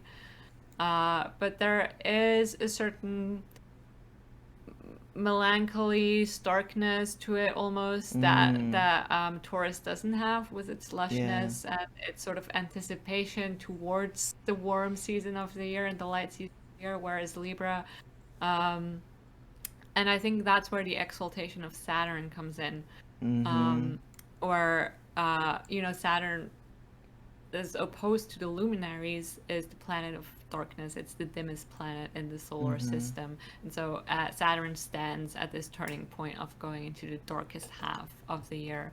And so we do have this association with, aesthetics and beauty that Libra gets. Um, but we also have this Saturnian quality of, I feel like, consequences is a very good word Mm. for Libra, Yes. because you're dealing here with, after Virgo season, you see what you have, that's it. um, and so as sort of as we're heading into the dark half of the year, we're sort of faced with stark reality. There is Mm. something very, it's an air sign. There's a certain clarity here. Also, thinking about sort of the crispness of the air as we start heading Mm. into fall, I think Yeah. you don't see any clearer skies, at least where I live. The sky is never quite as blue as it is in early fall. And you see it like Mm. contrasted against those yellow and red and glowing, beautiful leaves. I think a beautiful, like that crisp fall air is just something else that you don't get all summer long. Like summer is always a Mm. bit muggy, but air brings that, or fall brings that clarity back. And so, Yeah. um, yeah, that's how I sort of see Libra. Yeah. Gosh, Also, I'm thinking about that with like air signs and like the quality kind of the air like that. Because, I think about that crispness of fall. And I also think about the crispness of like Aquarius season here as mm, well. Like, I think about that like early winter, like, kind of time. And I just think about going outside and it being cold, but it just being this brilliant, clear, crisp blue. But you're like so chilly, but it's so sunny, which feels like a yeah, weird kind of, contrast there. yeah, yeah, absolutely. And then you Um, get into the wetness of Pisces season, and then we kind of move on from so yeah, Libra season is I don't know. It's I think a lot about. Oh, actually, I was thinking about because I think a lot about the comparison of like Virgo season and back to school and everything like as yeah, right, well right. is another thing, Yeah. and that like accounting as well that we were talking about. And then Libra season, I think about my experiences with school and Virgo season being like worrying about starting school and kind of worrying about getting into this stuff. And then Libra season is like, who am I at this school? You Oh, know, yeah. and Yeah. how do I define myself here? Like, yeah, I like that Virgo Libra thing of like, these are the resources that you have, and then what are you going to do with them? Yeah, absolutely. Like having to integrate yourself into a new social environment brings in this Mm-hmm. aspect of, harmony, Yeah. also balance in terms of, we're, the Justice card in tarot, which is like this very this lady holding the scales. That's what we do in this season, is sort of what do we Mm. have, what don't we have, balancing the scales, sort of Yeah. seeing that portrayed before you, but then also wanting to find that balance and wanting to find harmony and new connections, as you head into, yeah, this new social environment. Whereas Virgo season is more like the back to school shopping, getting all the materials, that Right. kind of stuff. Yeah. Yeah, Yeah. and and then with with the move into darkness and like staying inside more, maybe there's something as well with Libra there about what do we do to entertain ourselves kind of. I don't know. I think about like what kind of entertainment am I going to take up over these next couple of months as we spend less time outside, perhaps. Yeah. Kind of what groupings are we getting into that we're going to be huddling kind of closer together into for the winter? Who are you buddying up with? Yeah, and I think in terms of, trying to make it through the winter, if we're thinking in Mm, these very drastic circumstances, like who your friends are is going to be very important because if you run out of something, having somebody else to ask, like, can you give me a little bit of that? And I might give you a little bit of that.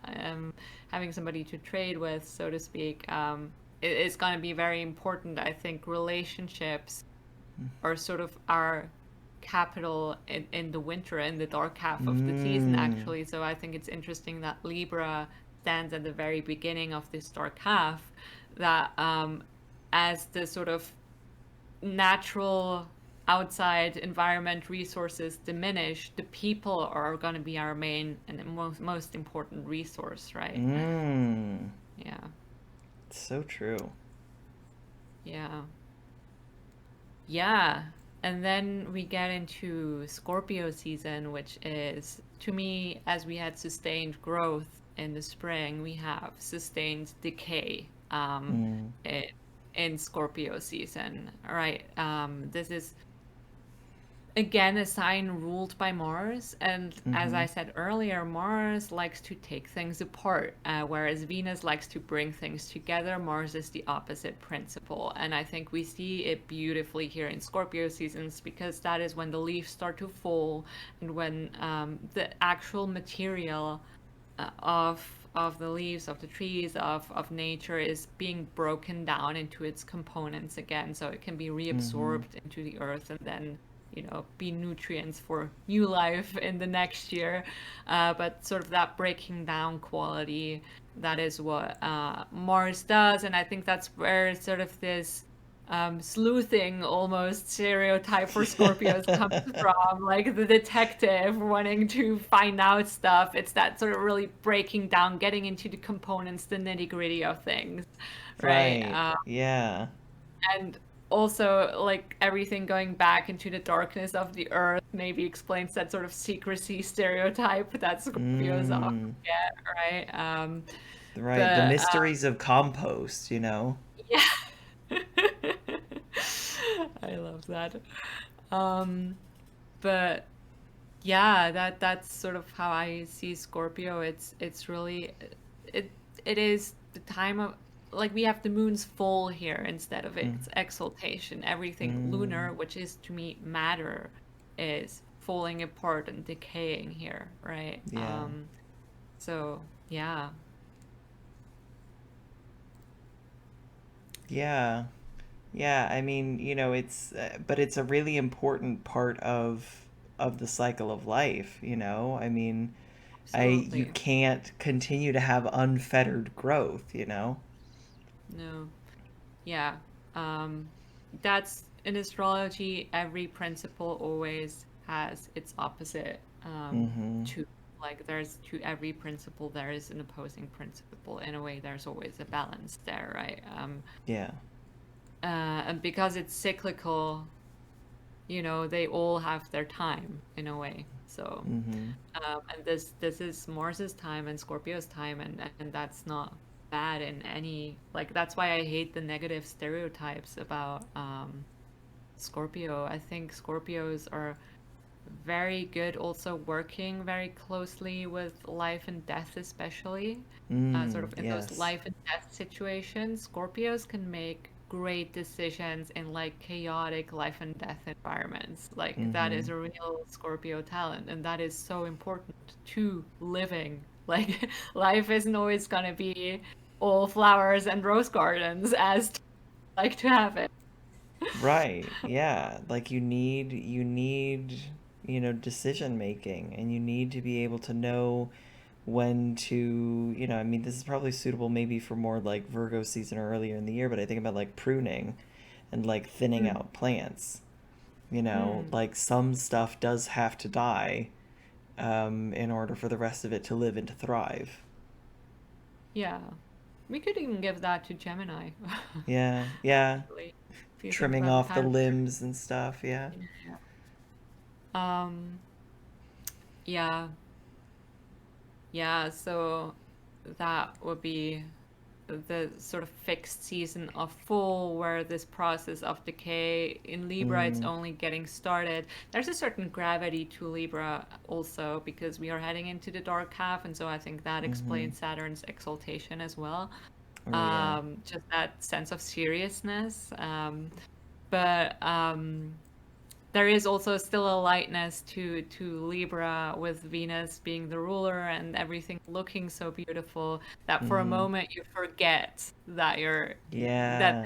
are really serious now. Whereas I think when we're in Scorpio season, now this sort of the fall has arrived. We now know, okay, things are getting serious. And Right, because like falling leaves, like the all the different colors are beautiful, but that's literally you watching them die. yeah, yeah. Like those are the colors of their like long prolonged death until they fall down. Like that's what you're doing when you're going leaf peeping and like enjoying the beauty of fall is just rejoicing in death essentially and in wasting. Yeah, I mean, talk exactly. about And Libra.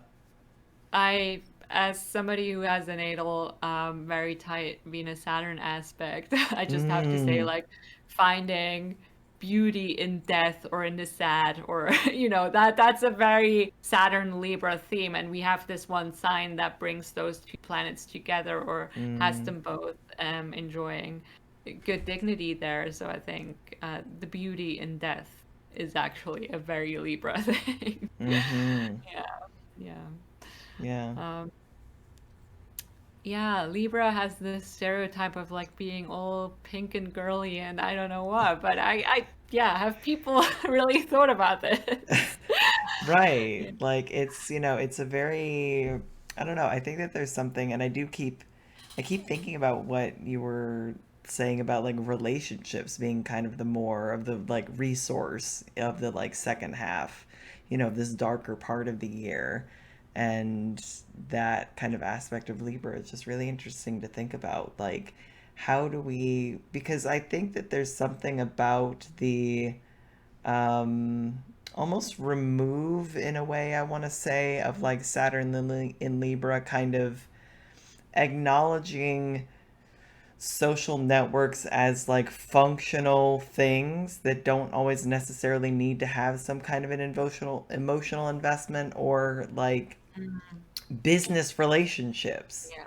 Yeah. you know what feelings do you have for whom? To Mm, what extent do you need to participate in this with all of your feelings involved or none of them or only part of them? How much of your hands do you show and hide? You know, mm. what is the architecture of social interaction here? Yeah, that's a very airy approach to a relationship, thinking Mm, more in terms of networks and sort of also the sort of rational component almost of relationships, like which relationships are going to be useful to me and which aren't, and yeah. yeah, that kind of approach.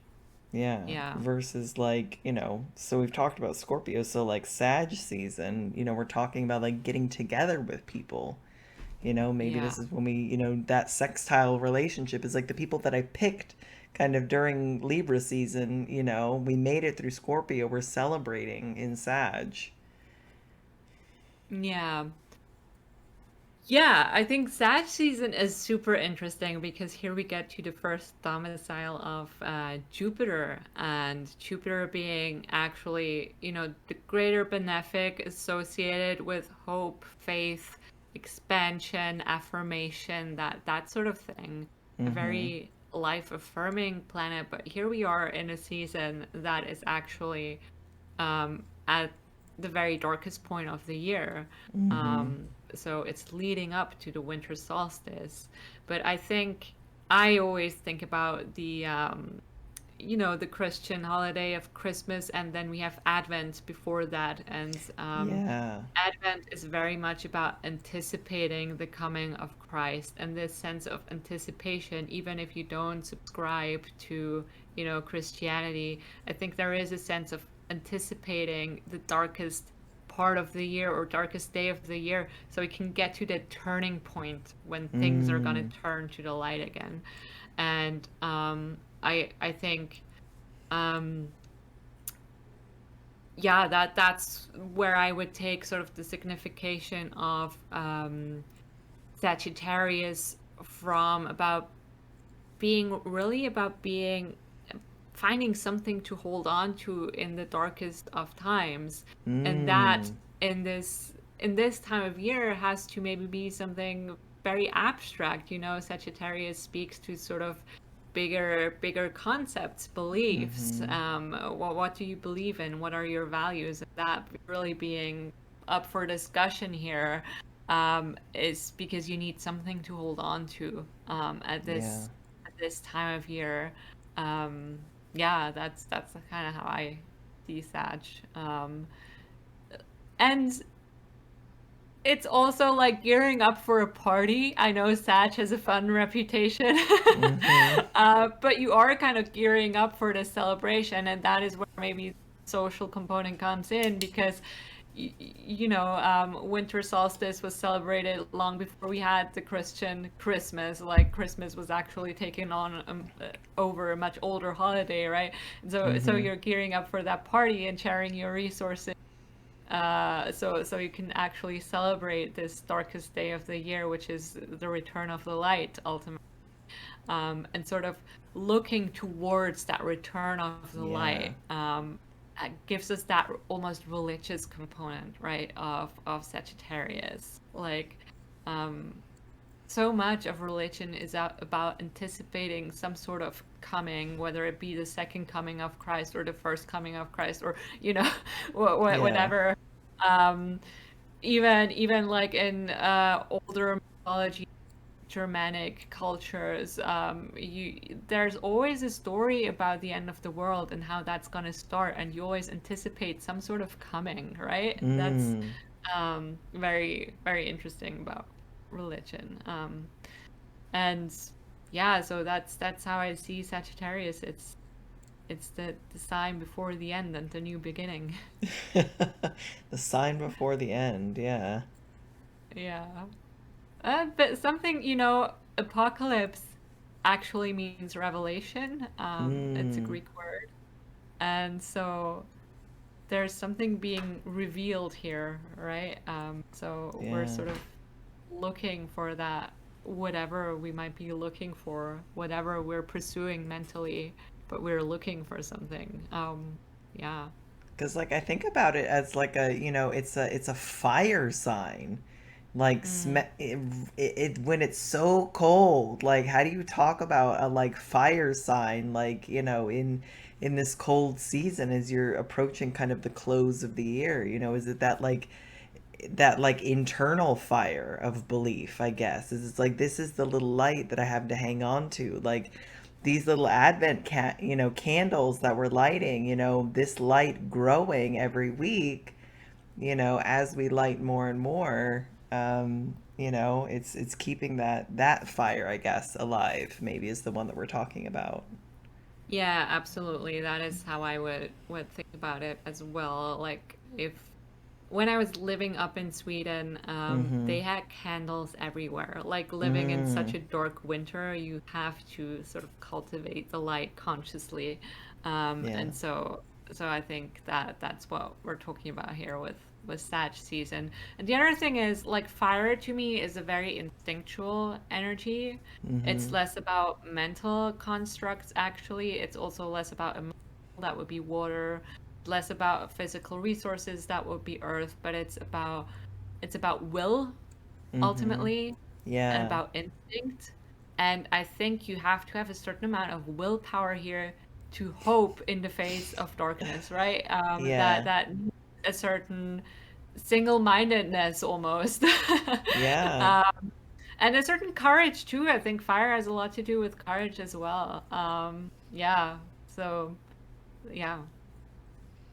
Yeah, that's true. Like you just think about the all of the hope, like just thinking about the singular dedication of like a child who really wants a particular toy for Yeah. Christmas, and just like Yes. hopes above hope, and writing letters to to mythological figures, and all of the magic of Christmas, and all of the magic of these winter holidays. Yeah, That absolutely. Yeah. somebody, a lot of the theme is like somebody's going to come and give you something after this long time, like, even when you move into, like, I guess, Capricorn season, and you have, like, Three Kings Day and all of this kind of stuff, you're still going to have, like, this person is coming to give you this thing after a long time, and your patience and your hope will be rewarded. Yeah, absolutely. Yeah. No, I love that image of the child hoping uh, Yeah. to get whatever it wishes for. Like, yeah, it has a lot to do with wishes, Sagittarius. Mm. Yeah. Um, yeah, and then we get into Capricorn season where we have this sort of tonal shift, I would say, from this anticipatory quality to now dealing with the reality. Okay, we have reached the darkest part of the year, Mm-hmm. but we still have to make it out of the darkness, right? Yeah. Because again, Sag and Cap have an antitial relationship. They have the same amount of light, right? Because they're Mm. grouped around that solstice point. Um, and so in a way they're the same, but they're also very different. Like the one is gearing up to that celebration, and the other one is okay, we've celebrated, but we're still in the dark. Right. And so that's sort of Saturn being associated with the reality principle, with having to deal with what you have where you are. There's no Mm-hmm. way around it. Right. That sort of almost cruel being faced with what there is and nothing else. Which in this case is darkness. Again, Saturn being associated with darkness. Mm-hmm. Yeah, so you have that is a very cold part of the year, which is also a quality of Saturn. And so you really have to make do here. Like you have to get by. That to me is Yeah. Capricorn. It's again a more practical sign because with fire we have that spark, right? With Earth, we're back to okay, but how do I actually get through this? And dealing with the very tangible, concrete reality of that. Mm. Mm-hmm. And it is a cardinal sign, so it initiates like you get a certain amount of innovate. Like that's the time of year we make New Year's resolutions, right? Right. That Yeah. being Capricorn season, and so there's a certain commitment to bettering yourself or to Mm. want to self improve that I think actually suits Capricorn well because if you're faced with challenge in Capricorn we're very much mind over matter. We're not relying on hopes here, we're just like how can I practically make this work? Mm-hmm. Right. Like, Yeah, I know what I would like for it to be, but I also know what is, and I need to exactly. just deal with what is. Do what it takes, kind of. Yeah. Yeah. Right. Yeah. So that's Saturn's earthy domicile, and then we get to Mm. Saturn's airy domicile, Mm. which is the coldest part of the year where I live. This opposes Leo season, right? That's the opposite, which was the warmest part of the year. And funnily enough, like the Earth takes a while to cool down. So again, we have the sort of delayed cold with the middle of winter, fixed winter. This is Right. when we in Switzerland have our sort of skiing vacations. um, but yeah, this is really the coldest part of the year, and so for me, there's always sort of this air of stark clarity. Like you said, the air can also be very crisp in this season. You Mm. can get some very clear, sunny days, like beautiful, Mm-hmm. absolutely beautiful, and then you imagine sort of the Swiss Alps. Everything is white. That sort of Right. monochrome clarity that Aquarius season brings. But it's I think so lend beautiful. I mean, who doesn't like, I mean, I'm sure that you still even, living there and being oh from yeah. there. I mean, how does that landscape not strike anybody? It's just like majestic, just Oh like yeah. seeing all of these crags coming out of the earth and just like all of this crisp white snow and just the lines and yeah, like wow. Yeah, absolutely. No, it's beautiful, but there's also sometimes you also think about like how did people survive up here in these mountains Mm, back in the day? Like there's a right. certain quality of um you're not at the warm center at the hearth fire, which is Leo. You're Mm-hmm. actually out there in the cold and you have to get by. Yeah. Um and yeah, that's where was I heading with this?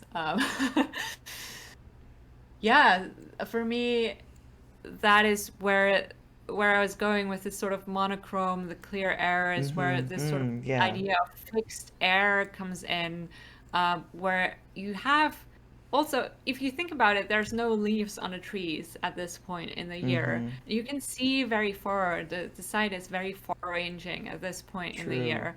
And so sort of that fixed air of being able to formulate concepts so clearly, and Mm. those being long lasting actually, and seeing very far into the future. Like Aquarius to me is the sign, whereas Saturn and Capricorn, and I'm borrowing this from the astrology podcast, and I think it was Austin who formulated it that way. But Saturn, in Capricorn is standing at the edge, let's say, of a walled city, like you're standing at the edge or the edge of known civilization, and you're looking inwards and you're about building that wall and keeping everything in. Whereas Saturn and Aquarius is Mm. about looking out from that wall. And I think that's that sort of clarity that you get in the air as well. Um, and the site being unobstructed at this point. Yeah. If you're up high on a mountain peak, the views are amazing. Like, oh, Mm. it's so beautiful. Like seeing the Alps stretch out in front of you. It's wow. Right. um, Yeah. And like that's I just yeah, I think that I don't know, I feel like people sometimes think that like when you live in a place that has that kind of natural beauty that like you can just I don't know. I mean, I guess some people take it for granted, but like I certainly don't take it for granted with that like, I live within proximity to like beaches that people come from all over the world to see. And like I still, maybe this is Jupiter and Cancer stuff, but like every time I go to the beach I'm still just like wow, like it's to me, I think the thing with nature, and this is just an aside, is like that touching something so much bigger and older than you. So it's like with the yeah. water, especially like going to the ocean, you're like, oh, I'm at the beach. And then you get in the water and you're like, I'm touching this water that is here and is also touching all of the rest of the water across the rest of the world. Like this little bit that I'm splashing around in is like connected through, across thousands and thousands and thousands of miles, and this has been here so much longer than I have and than I will be. Mm, And so it's the same, I yeah. guess, with mountains, or like, Oh yeah. yeah. You really get that. I think mountains I associate with Capricorn more so than with Aquarius, but you really Mm, get that feeling for Saturn, for like the yeah. permanence of Saturn. Like I still there's nothing quite as awe-inspiring to me as like standing at the foot of a mountain and looking up. Like there's something so impressive Yes. about that. That sort of permanence and the sheer bigness of that. Yeah. So large. Like it really Um, puts you in perspective, I think, as a yeah. human, which like I think is another Saturnian thing, is Oh, like, absolutely. perspective. Oh, yeah, absolutely. I think I give that to both of the Saturnian signs, actually. Mm, Perspective is huge, yeah. yeah. Um,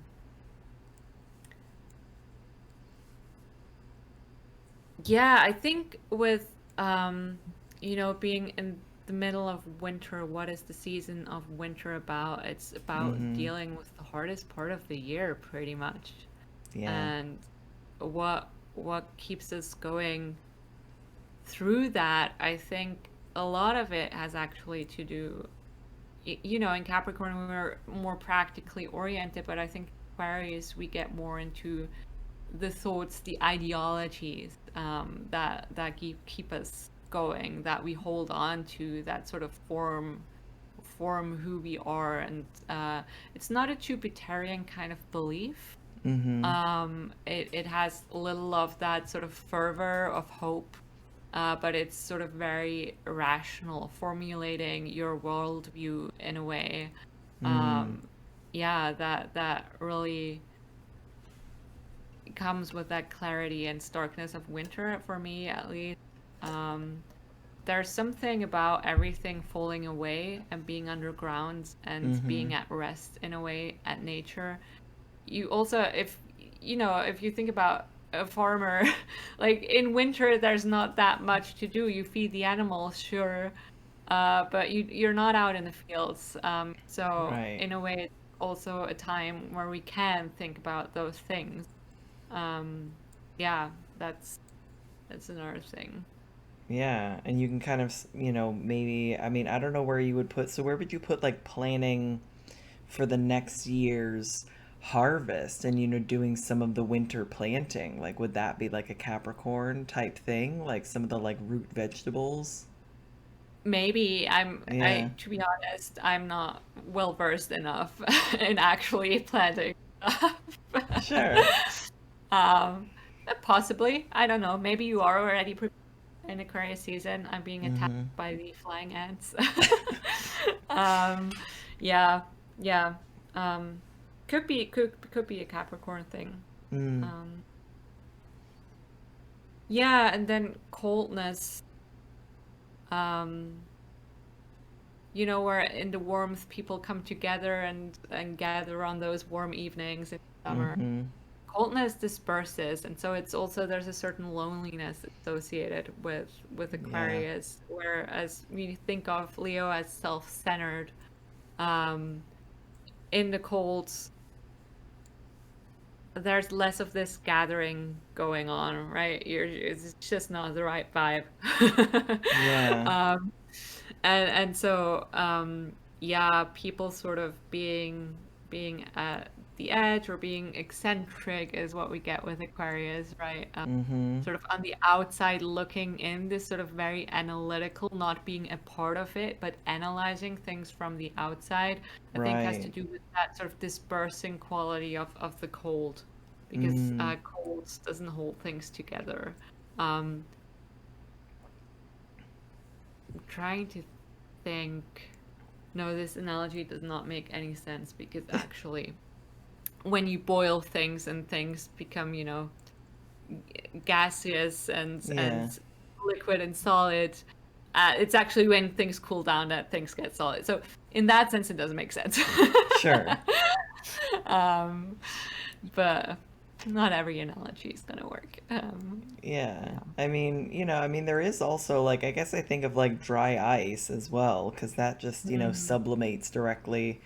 It's so cold and then it just kind of immediately boils off. I was gonna say about like Leo and Aquarius, I feel like, you know, self like isolation is a theme I think for both of them. Oh yeah, Really. yeah. I mean, I really appreciate that people, are talking more about like the similarities between the two, because I feel like they both get really weirdly like, I don't know, as if they're kind of uniquely the only ones who are like, self-centered, let's say, or who are, self-separating, I guess is also another one. Like isolation. I guess there's a choice maybe with Leo. Is it's like, are you isolating yourself or are others kind of isolating you? Like where Mm. is this, and I guess it can happen in either direction really, but it's like who's making the choice to be included and excluded? Like are you excluding yourself or are you trying to include yourself, which is maybe sometimes what people will talk about with Leo, is like trying to kind of, look at me, look at me, look at me. But yeah. But I think Yeah. there's a loneliness to both. Absolutely, because I think being at the center and being at the very edge are equally lonely positions. Um, Mm, if you're at the center of something, you're also alone, yeah. unless you're at the center with somebody else. Uh, but Right. usually, you're sort of this figure that's lifted up and is sort of an idol, a bigger, larger than life type of figure. Mm-hmm. Um, if you're a king, if you're in a position of power, like the sun is associated with kings, Right. that's a little place to be, because in a way, yeah, nobody can like I was thinking of um the phrase from Lord of the Rings where I think Galadriel to bear a ring of power is to be alone. That's very much Mm. Leo energy to me. Yes. Um, and then Saturn sort of, I always think Aquarius sort of envies Leo, envies that quality of Leos to be at the center of things, Yeah. because it is at the outside looking in. But it also is concerned with what is my place in society. Both of these Mm. signs are. Yeah. Um, And so I always think like they're concerned with the same things, but they're just at very opposite ends of the spectrum, right? Yeah. For sure. Mm. Yeah. Yeah, and then we get into Pisces season, which actually sparked this whole idea was the sign Mm-hmm. of Pisces, because I always had a hard time with the sign of Pisces. Okay. Um, Funnily enough, I find it so ungraspable, which maybe speaks to Oh, Pisces very well. interesting. Yeah. Huh. How unexpected. Um, Yeah. Pisces. yeah, yeah. Um, but the thing here, what got me into understanding Pisces better was actually this idea of like this is the time of year when everything underground is preparing for this renewed cycle of life, right? This is Mm. the last season we have before spring starts again. It's where winter goes over into spring. And Yeah. so in a way, in winter, we have to deal a lot with this what gets us through. And I think Pisces is that last bit of what gets you through. Because for me, always March is such a hard month to get through because it's not quite spring yet. You can Mm-hmm. feel it like you're almost It's there. so close. Yeah. Yeah, but it's not quite there yet. And so whereas Capricorn takes sort of this practical approach to what gets us through, and then Aquarius takes this sort of very mental, logical approach to what gets us through, and sort of analyzes the world it's in. Where is my place? Looking at society as a larger Mm. thing outside, and sort of analyzing that, and understanding how things function, systems function, etc. And then we get to Pisces, which is about just that internal longing, when is spring gonna come? and Right. and I think that's very much Pisces, that sort of imagining of spring finally being here, that longing, that watery Jupiter is really an emotional Jupiter. It's an internal Jupiter too, whereas I Mm-hmm. think Sagittarius is more extroverted in a way, Oh likes to yeah. debate more, whereas Pisces is about that internal vision of spring, right? Mm-hmm. And so in nature, I think about everything underground, sort of getting ready to burst forth, but you can't see it yet. It's still invisible, it's still hidden. So it's again that sort of very internal quality of Pisces' vision of the but it is sort of the height of season that was really all about persisting in the face of darkness, and now we're Mm-hmm. finally to the turning point into the light again, right? Um yeah. Yeah, so you said that that's what kind of got you started with like looking more deeply into all this, is trying to understand Pisces more deeply. Yes. Yeah, funnily Yeah. enough. I mean, it makes sense. It is a I can see why people give Neptune an affinity to Pisces, let's say. I don't want to Mhm. get into like rulerships and stuff, but I can see why people make the association there, like with the Yeah. two, Yeah. is that I think because there is a commonality with that, like internal work, imaginal work, like kind of thing. I think Jupiter does, nourish and encourage that, Mm. those these kind of, yeah, waters of imagination, I guess, if you will. Yeah. I mean, one of the I actually got it back. I had my stuff off being photographed for a bit, but the Jupiter's golden net piece that I did a couple of months ago, like that's why I did this was I'm just grabbing this and showing this on my craft cam on my side. But like Mm-hmm. to honor that, like, I used all these little gold beads because this is what like Jupiter and Pisces makes me think of. It's like of dredging things up with a net and like of like finding what treasures are kind of there in the dark and just seeing what comes up. Yeah, absolutely. Yeah, I love that. Um, I had a thought. Oh yeah, I think it's totally fine, by the way, to speak of the outer planets' affinities to certain signs because I think every planet has more of an affinity for some signs than others, sort of Sure. from the natural significations. I just don't use them as rulers, but I do think it's valid to say, Neptune fits well in Pisces. I would absolutely agree. I would Yeah. also agree with the modern association of Pluto with Scorpio because, as we talked about, this season is intensely concerned with death. It's when things fall Mm. apart, and Pluto being the god of the underworld and sort of that death and rebirth, like things being absorbed into the earth so they can be the basis for new life in the spring. I think that to me makes a lot of sense. The Yeah. only one I don't agree with of the modern rulerships, or associations, I should say, because I don't use them as ruler, is Uranus. I would give Uranus to Aries over Thank you. I Aquarius. was just gonna say Uranus should go to Yeah, Aries. yeah, absolutely, no question. um, because that sort of instinctual revolutionary impulse, Saturn and Aquarius, they're way too considered. They're Right. way I'm too sorry, Uranus in a fixed sign? Like, right. excuse me? No, Uranus has to be cardinal, no question.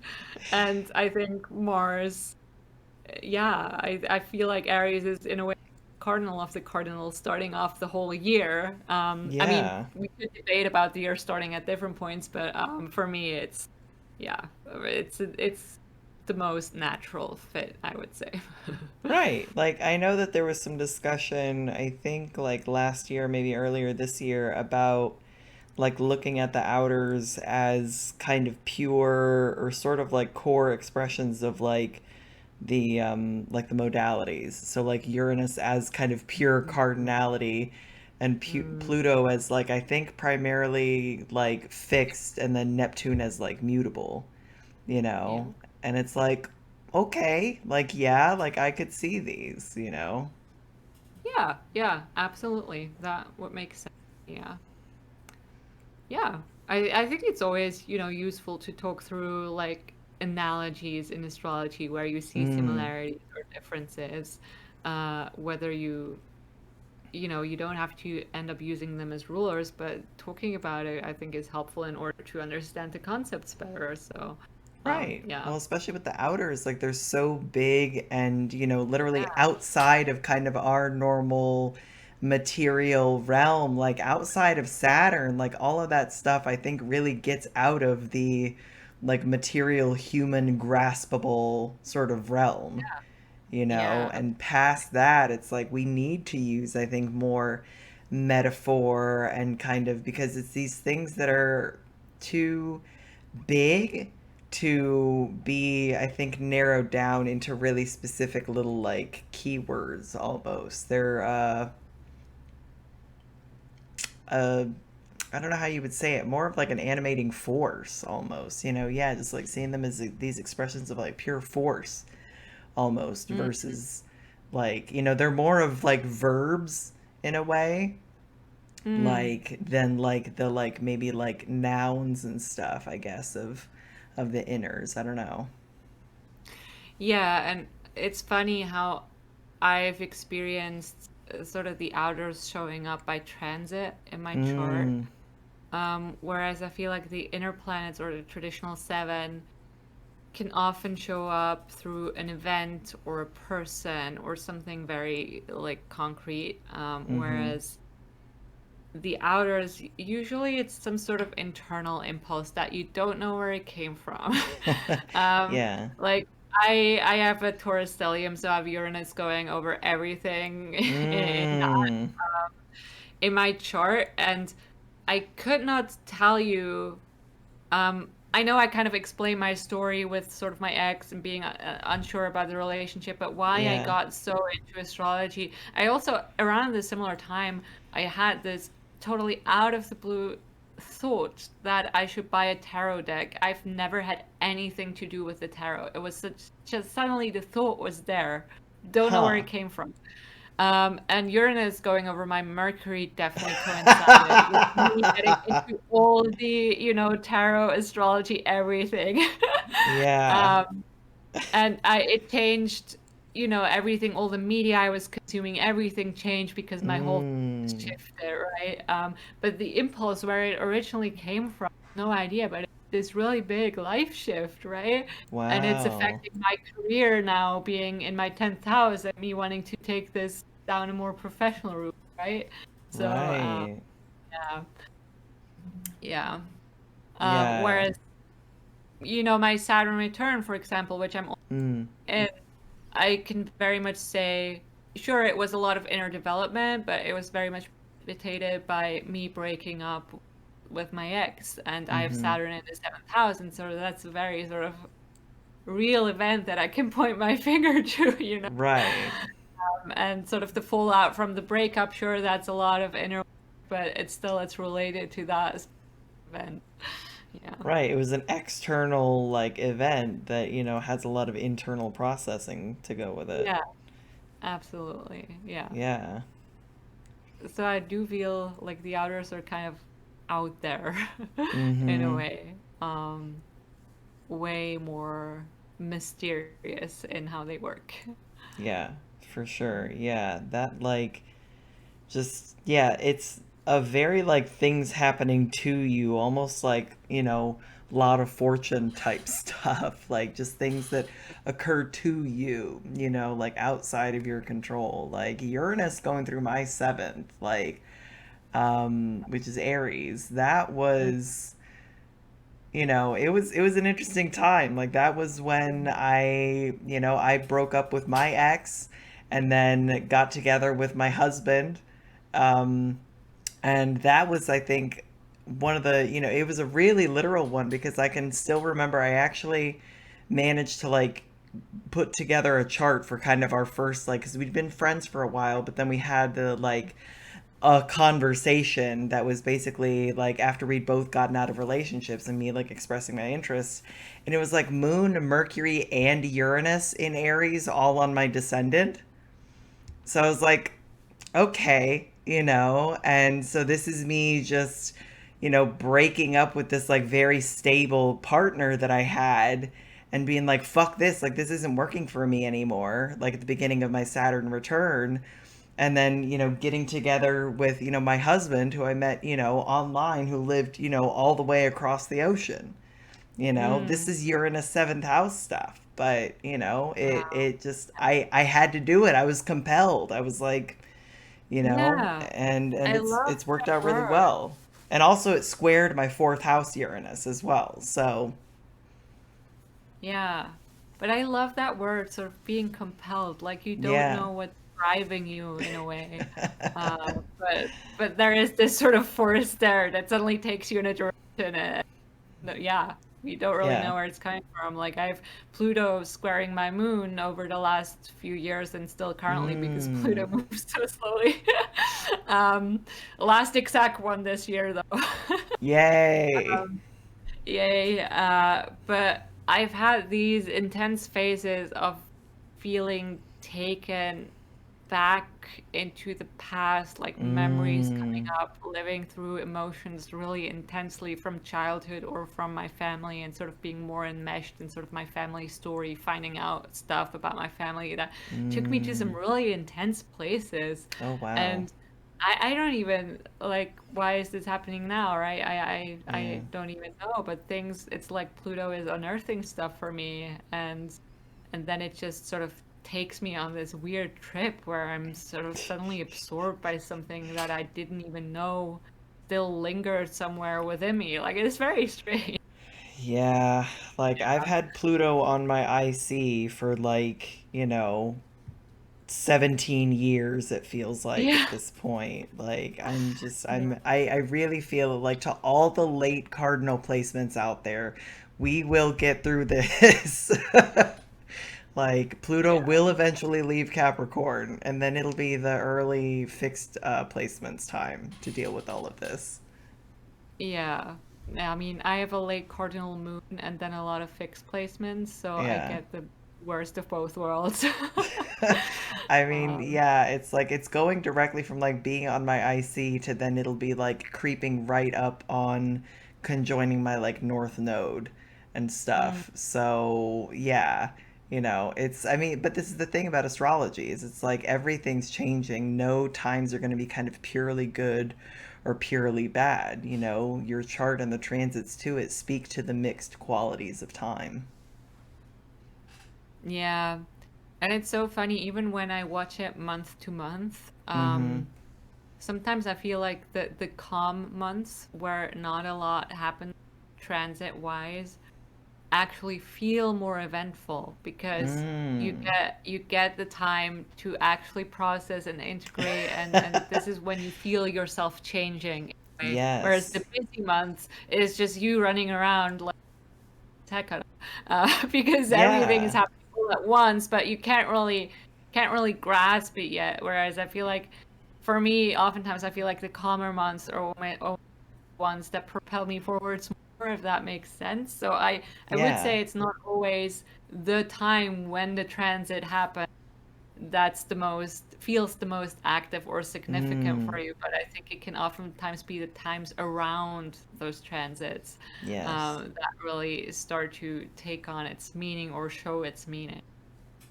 Yeah, like it makes me think of like, like building muscle. Like, you work out and you have to damage the muscle and then it needs time to feed and repair, in order to make those gains long term. Absolutely. Yeah, I love that. And it's not like you notice I don't know, your abs or something while you're working out. Yeah, you're feeling them, but it's more Yeah. those moments where you suddenly look in the mirror and you're notice my shape has changed. Right. um, yeah. Yeah. Like I've definitely been going through some of that. Like I've talked on here like over the last couple of months. I think it'll actually be 6 months coming up here in like a week or so that I'll have been on testosterone and like talking about like those muscular changes, like just over time, Wow. like, the way that these things just slowly shift, I think, which is another thing about like sometimes these outer planet transits and Saturn transits, especially at least as far as we're talking about the inners, like Mm. long periods of change that then when you get towards the middle or the end of them, then you can look back at the beginning and be like, wow, like things have really changed a lot. Or like I've really grown as a person. I've really processed a lot of this. Like, Yeah, and it's funny with those incremental slow changes, mm-hmm. how you often don't realize that they're happening until you're at a point where you suddenly can say, "Oh, this has changed," right? Right. I'm just thinking about speaking about hormones, the time when I went off birth control. It Mm. took my body at least 2 years to get back to where it felt like my body as it had felt before, even though Yeah. it's not the same as before, but I felt like I was in sync again with my cycle, etc. It wasn't like sporadic or not happening at all, which is it takes long. And then you like even where I gained weight and put on fat changed with changing, from synthetic hormones to my Mm. natural hormone. And that's so weird having been able to watch these changes, but over years and years. Like I went off Yeah. in 2018, and I think I'm still noticing changes. Not even kidding. Yeah, Um, I mean, I fully believe it, like these things happen on such a long, slow time scale that, yeah, this is why I think, Saturn and like showing up every day to do things because you know that they need to be done, even if you can't personally see the effects is a yeah. big thing. Like you have to brush your teeth every day, like even if you don't necessarily like see the cavities happening or feel them happening, like by the time that you do notice, it's way too late. Like, you should have already been, this is about preventive action versus, I guess, corrective action. Yeah, absolutely. What's your Saturn placement? I have Saturn in Capricorn. Okay. Yeah, I Yeah. was just thinking that sounds sort of like a very Saturn domicile notion, like being able to actually do that and show up. Because I also have Saturn in domicile, so I feel like Ah, that gives us a bit of an edge in terms of yeah of sticking with the hard stuff and the sort of drudgery that you sometimes have to go through to um yeah to make yeah. those long-term changes.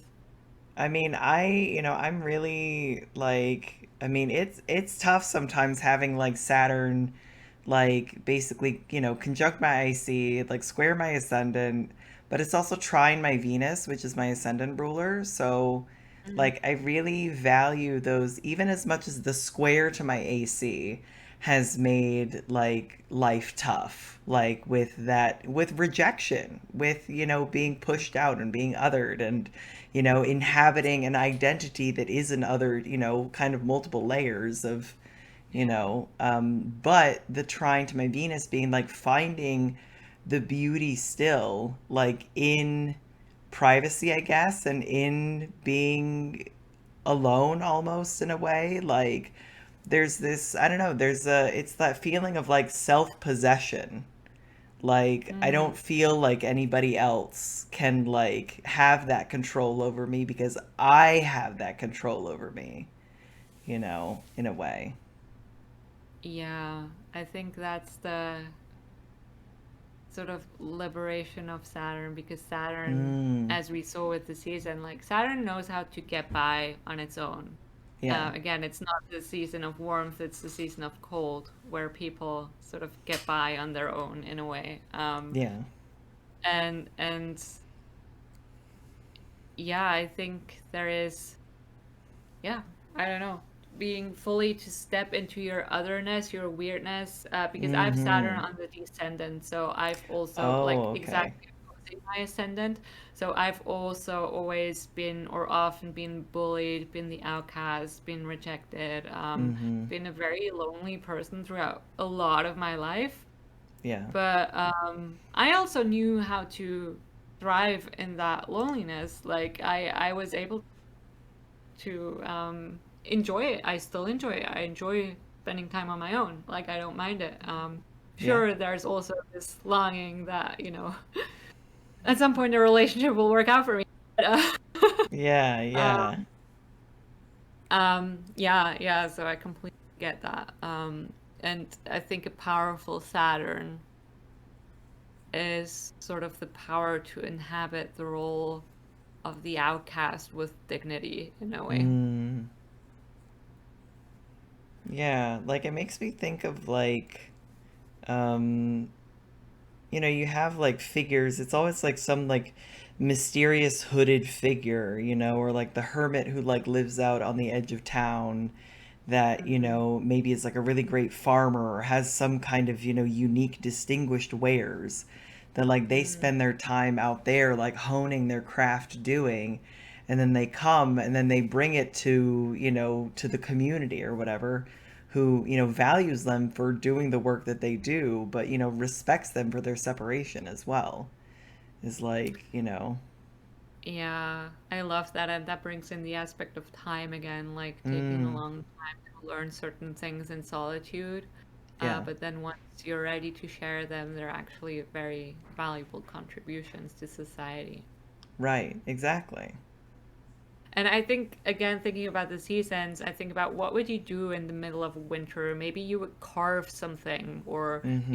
and you suddenly have all that time that you don't have to spend in the fields, and sort of really honing a craft seems very Saturnian to me. I'm imagining like Sag season as like, I mean, I know we're talking about like Cap and Aquarius, but I'm thinking about part of that hope that we were talking about with Sag is like starting to work on cloth for stuff that you want to wear in the spring.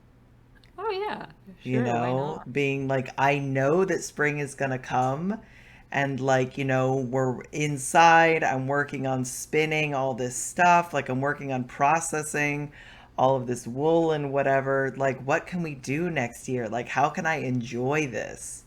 Like, Mm. I think about as like as a crocheter, like, what would I look at all of these booklets and I'm like, holy shit, like, how did people have time to make all of this stuff for their families? But I'm like, if you were stuck inside for months on end and like you didn't have, your phone to get lost on Twitter in for 3 hours, like, you were just gonna sit there with the candles going and like read and like do indoor stuff. And you could sit there and work on these nice things. Yeah, absolutely. The time aspect is real. Like even now, I'm like making cute summer stuff. Right. Like I don't know. This is my current Yeah, I project. was gonna say, what are you working on? Yeah. So it looks like a long rectangle, but if you're gonna back, so it's just gonna be a top. I haven't done the straps yet, but Cute. like this is relatively quick to make Right. because it doesn't cover that much of my body to be honest. Uh, but I'm already thinking like, oh, sweaters and all that stuff is gonna take so much longer. Like I'd You have to love to make plan a cardigan, ahead. but it takes so much time. Yeah. um, yeah, yeah. Yeah, that's what we initially connected over, wasn't it? Just the Mm-hmm. crafting. I think that's the Taurus Venus is united in making stuff. Well, right. Yeah. I mean, especially with having like, with strong Saturn and strong Venus, it's like Yeah. making things of good quality, making things that last, Oh yeah. And like also not taking that into your minding. own hands. And also not minding putting in the time that is the fixed Yeah. signs, right? You're able to get through. I have Venus Saturn in a square, pretty much exact, Mm-hmm. towards Aquarius. So I have a lot of fixed energy. And so Yeah. I think in a way I almost get thrilled to think about like a project that's gonna take a really long time. Like I get really Yeah. excited about it It's actually. something you can really sink your teeth into. Oh Like, yes. Yeah. I love that. Yeah. yeah, like that's why this is why I like doing. I mean, I definitely credit my Venus Saturn situation for being why I do Mm, what I do, like working vintage patterns and working stuff like this filet that takes a long time, because there mm. is a pleasure in that, just like daily showing up, doing a little bit, doing a couple of rows, and then just seeing it grow and grow, and just being able to look at it and be like, wow, like I made this. And it's also a very earthy thing, like wanting to do something with tangible results. Yes. Like I need to see what I'm doing, like to see that I've produced things. Yeah, and just the satisfaction of being able to hold it in your hand. Mm. Doesn't it feel good? Like it feels so good, like holding something that, wearing something that you've made, literally clothing yourself through your own efforts. Like Yeah, the and just power. and to think about like you made it out of this little string of yarn. Like Right. it's a sliver of nothing and then suddenly you have something very substantial. I love that. It's kind of magical to be honest. It is.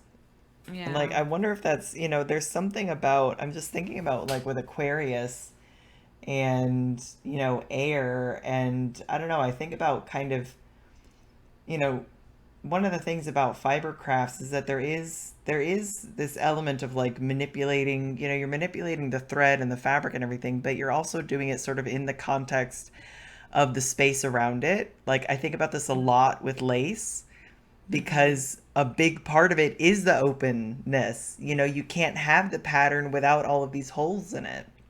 So it's like, how Yeah. are you shaping the space around this item and the experience of space as you use and wear this item, I guess. Like it's almost like sculpting with air or like sculpting back against the air in a way. Like I don't know. I have something percolating in there about that. I don't know if it's quite done, but Yeah, very interesting because I do have an Aries Saturn. Yes, mm, so working with that empty space.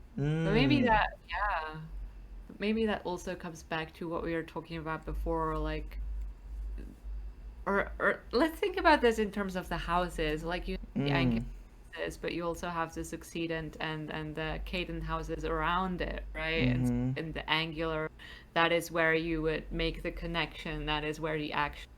That is where you would stitch something to something else, right? mm-hmm, Um, right. whereas then you also have those spaces where the processing and the preparation happens. So I feel like even if we think about the chart, we have these four anchors Mm-hmm, where maybe those are where things are connected. And then we also have the in-between space, and we need the in-between space in a way. yeah. It doesn't work without it. Because if you were always living in those angular spaces, as a fixed rising where everything is happening angular right now, I can tell you it's too much. Uh-huh. I mean, as um, a cardinal person, like I also get you, like just the constant yeah, everything all the time. Yeah. yeah. Especially the last couple of years were super crazy for cardinal signs.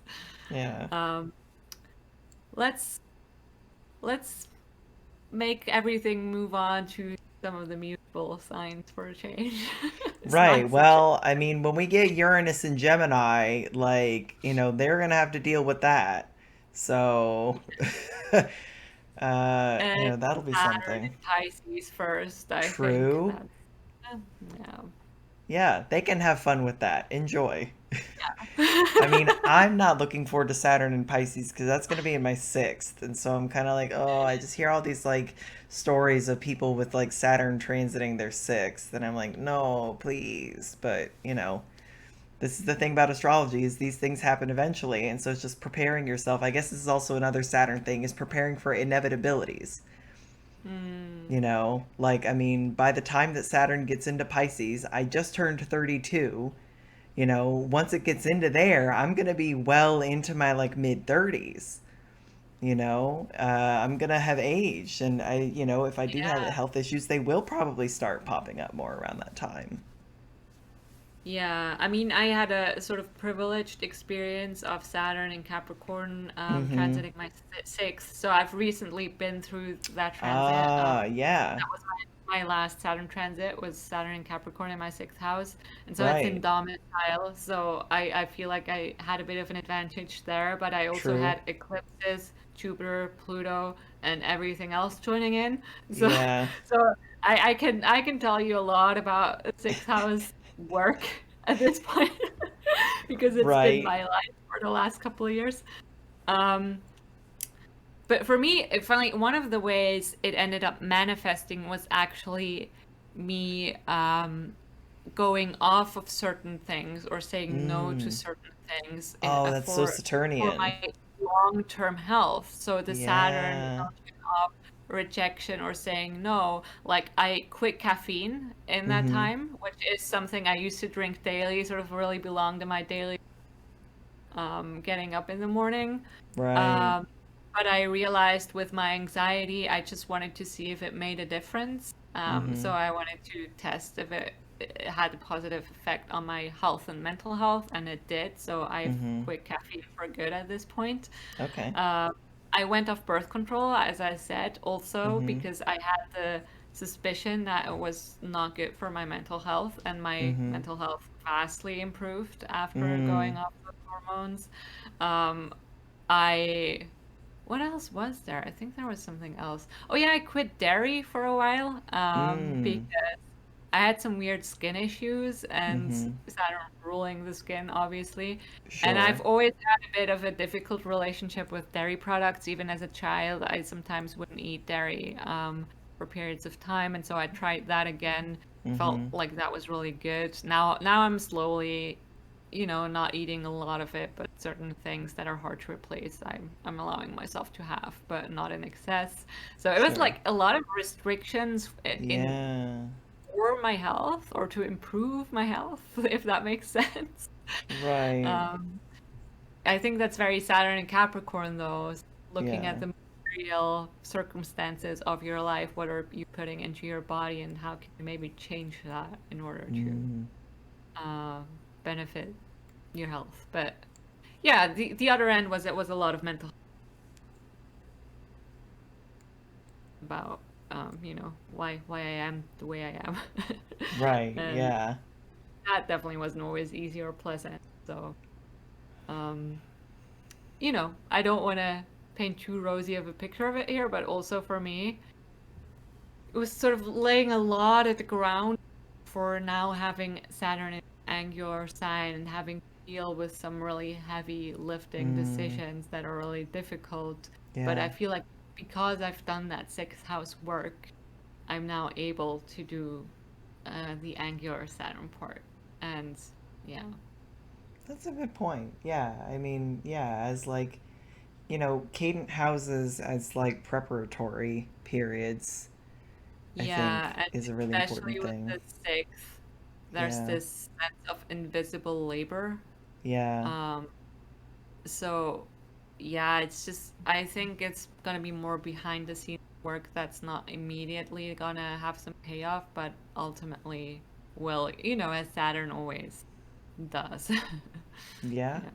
Yeah, I mean because it's like yeah, if you're willing to try and to put in the work. And I mean, it'll, for me personally, it'll probably be at least somewhat easier because I mean, I've got like, Jupiter exalted that'll be, at least giving like a whole sign trine like the whole time. So like, Yes. the quality of the house ruler is at least good, but Yeah, that would be in your second house, right? Your Jupiter. no, in my 10th. Oh, yeah, hang on. Got it the wrong way around. Yeah, no, Um, that's yeah. yeah, yeah. Yeah, so it might just be, sort of something to do with the way you do work, um, Mm-hmm. and sort of rethinking that concept, which might ultimately have a good effect on your career because it has that 10th house connection. I don't know. Yeah. Yeah. Because I'm trying to think about my like sixth house profection year was definitely when I started getting pretty fed up with my like job. And Yeah. but Same. so it was really stressful and it was really hard, but it Yeah. also ended up pretty well because it was like I was struggling in the like easiest job ever. So it was a really like baby kind of version because it was that Saturn return thing of like Saturn and domicile. I find is like here's what you thought you wanted, here's like what you worked towards that you were told that you were supposed to want. Do you like this?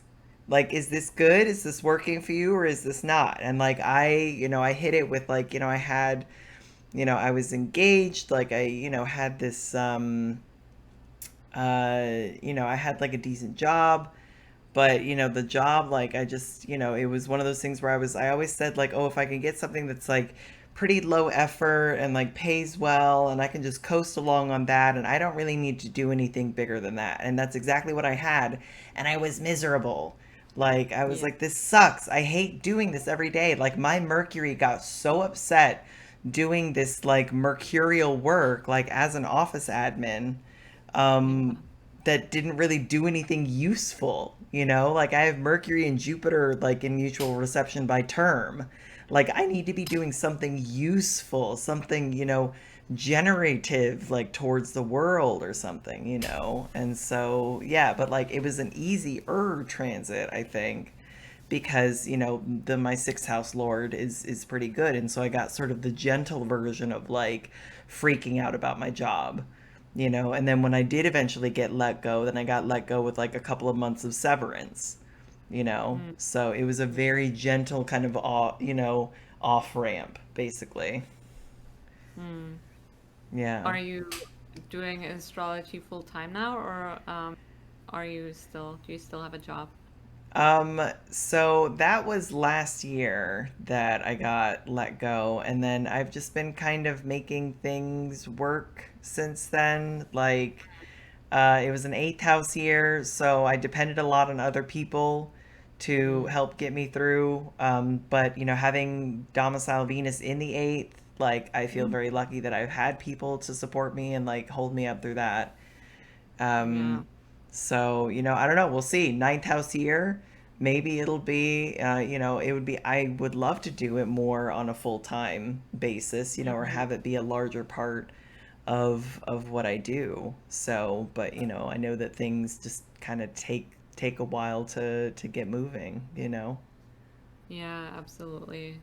Um, yeah, so maybe that'll be sort of the sixth house, Saturn, ruled by Jupiter in the 10th house, definitely see that in terms of where you're at right now. Yeah. Who knows? Who Usually, knows? actually, those long-term transits aren't about just one thing. Usually, they're quite Yeah. multifaceted. Um, Oh, so it yeah. might be something related to health and something related to career. You It'll never know. probably be all of it. I mean, Saturn going Yeah. through my fourth was like, and actually, that's a really good point about I need to check when Saturn squared my moon because I have a sneaking suspicion that was when I also gave up dairy and had like Hmm. gallbladder problems and like had a bunch of like physical issues. Mm. But because that was, Saturn in my fourth was a lot. I was dealing with a lot of personal stuff, like, digging up all the like hidden secrets and whatever. I was going through a lot of like relationship stuff. I moved and then I moved back, and, it was a lot. So there's a lot of different things that happen based on house topics. Yeah. Yeah. Well, actually, I'm growing really tired. It's late here. Yeah, I was Um, gonna say, I know we're creeping up yeah. on like it's been like 2.5 hours, so I'm happy to start winding down. Yeah, absolutely. But it's been so lovely being here. I feel like, yeah, like you said, I learned a lot too and had some new ideas, sparked some thoughts in this discussion. So it was really great. Yeah, definitely. Well, so where can people find you? I guess what kind of, are you offering any services right now? Like, how often does your newsletter come out? So it's all under construction, and I recently, I in May was my birthday, Mm-hmm. and to the day, I kid you not, of my birthday, like one day before my birthday, which was the last day of my sixth house perfection year, was the Uh-huh. last day of my job that I Oh, also have wow. grown to resent and hate. And on my birthday was my first day of I finally given up that job. I now only work part-time. I do still have a part-time job, but with Mm-hmm. the rest of my time, I am trying to build up my astrology practice. So I'm happy Excellent. to give readings on a donation basis. Just find me on Twitter at Lived and message me there. But otherwise, my website and some other exciting stuff I've planned is gonna launch fairly soon, I hope. But it Mm-hmm. all depends on how things go move forward. But I feel like with Jupiter and Mars in Aries, we have superpower that propels us forward right now. It feels so good, And doesn't it? Like I felt like just running outside and like running in circles screaming when like Jupiter and Mars both went yeah, into Aries. Like they conjoined on my yeah. moon. So I've just been feeling like Oh wow. super juiced. Like it just feels so refreshing after so long. So Yeah, Jupiter I'm really is excited to see what happens like with yeah. your practice. Like I really enjoy following you on Twitter. Like I really enjoy like reading what you have to say. Like you're really thoughtful, and yeah, like I really encourage folks, like, please go check out Alina's work. Like go, you follow them on Twitter, like sign up for the newsletter.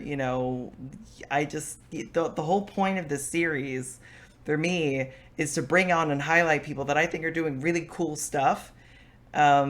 And so you're doing really cool stuff, and I hope you keep doing it. Oh, thank you so much. And yeah, my newsletter, the I took a bit of a break from it because life has been wild. Yeah. But it is technically a monthly thing, so it is rather than a forecast, I do a retrospective and I look back at the Ah. astrology of the previous month.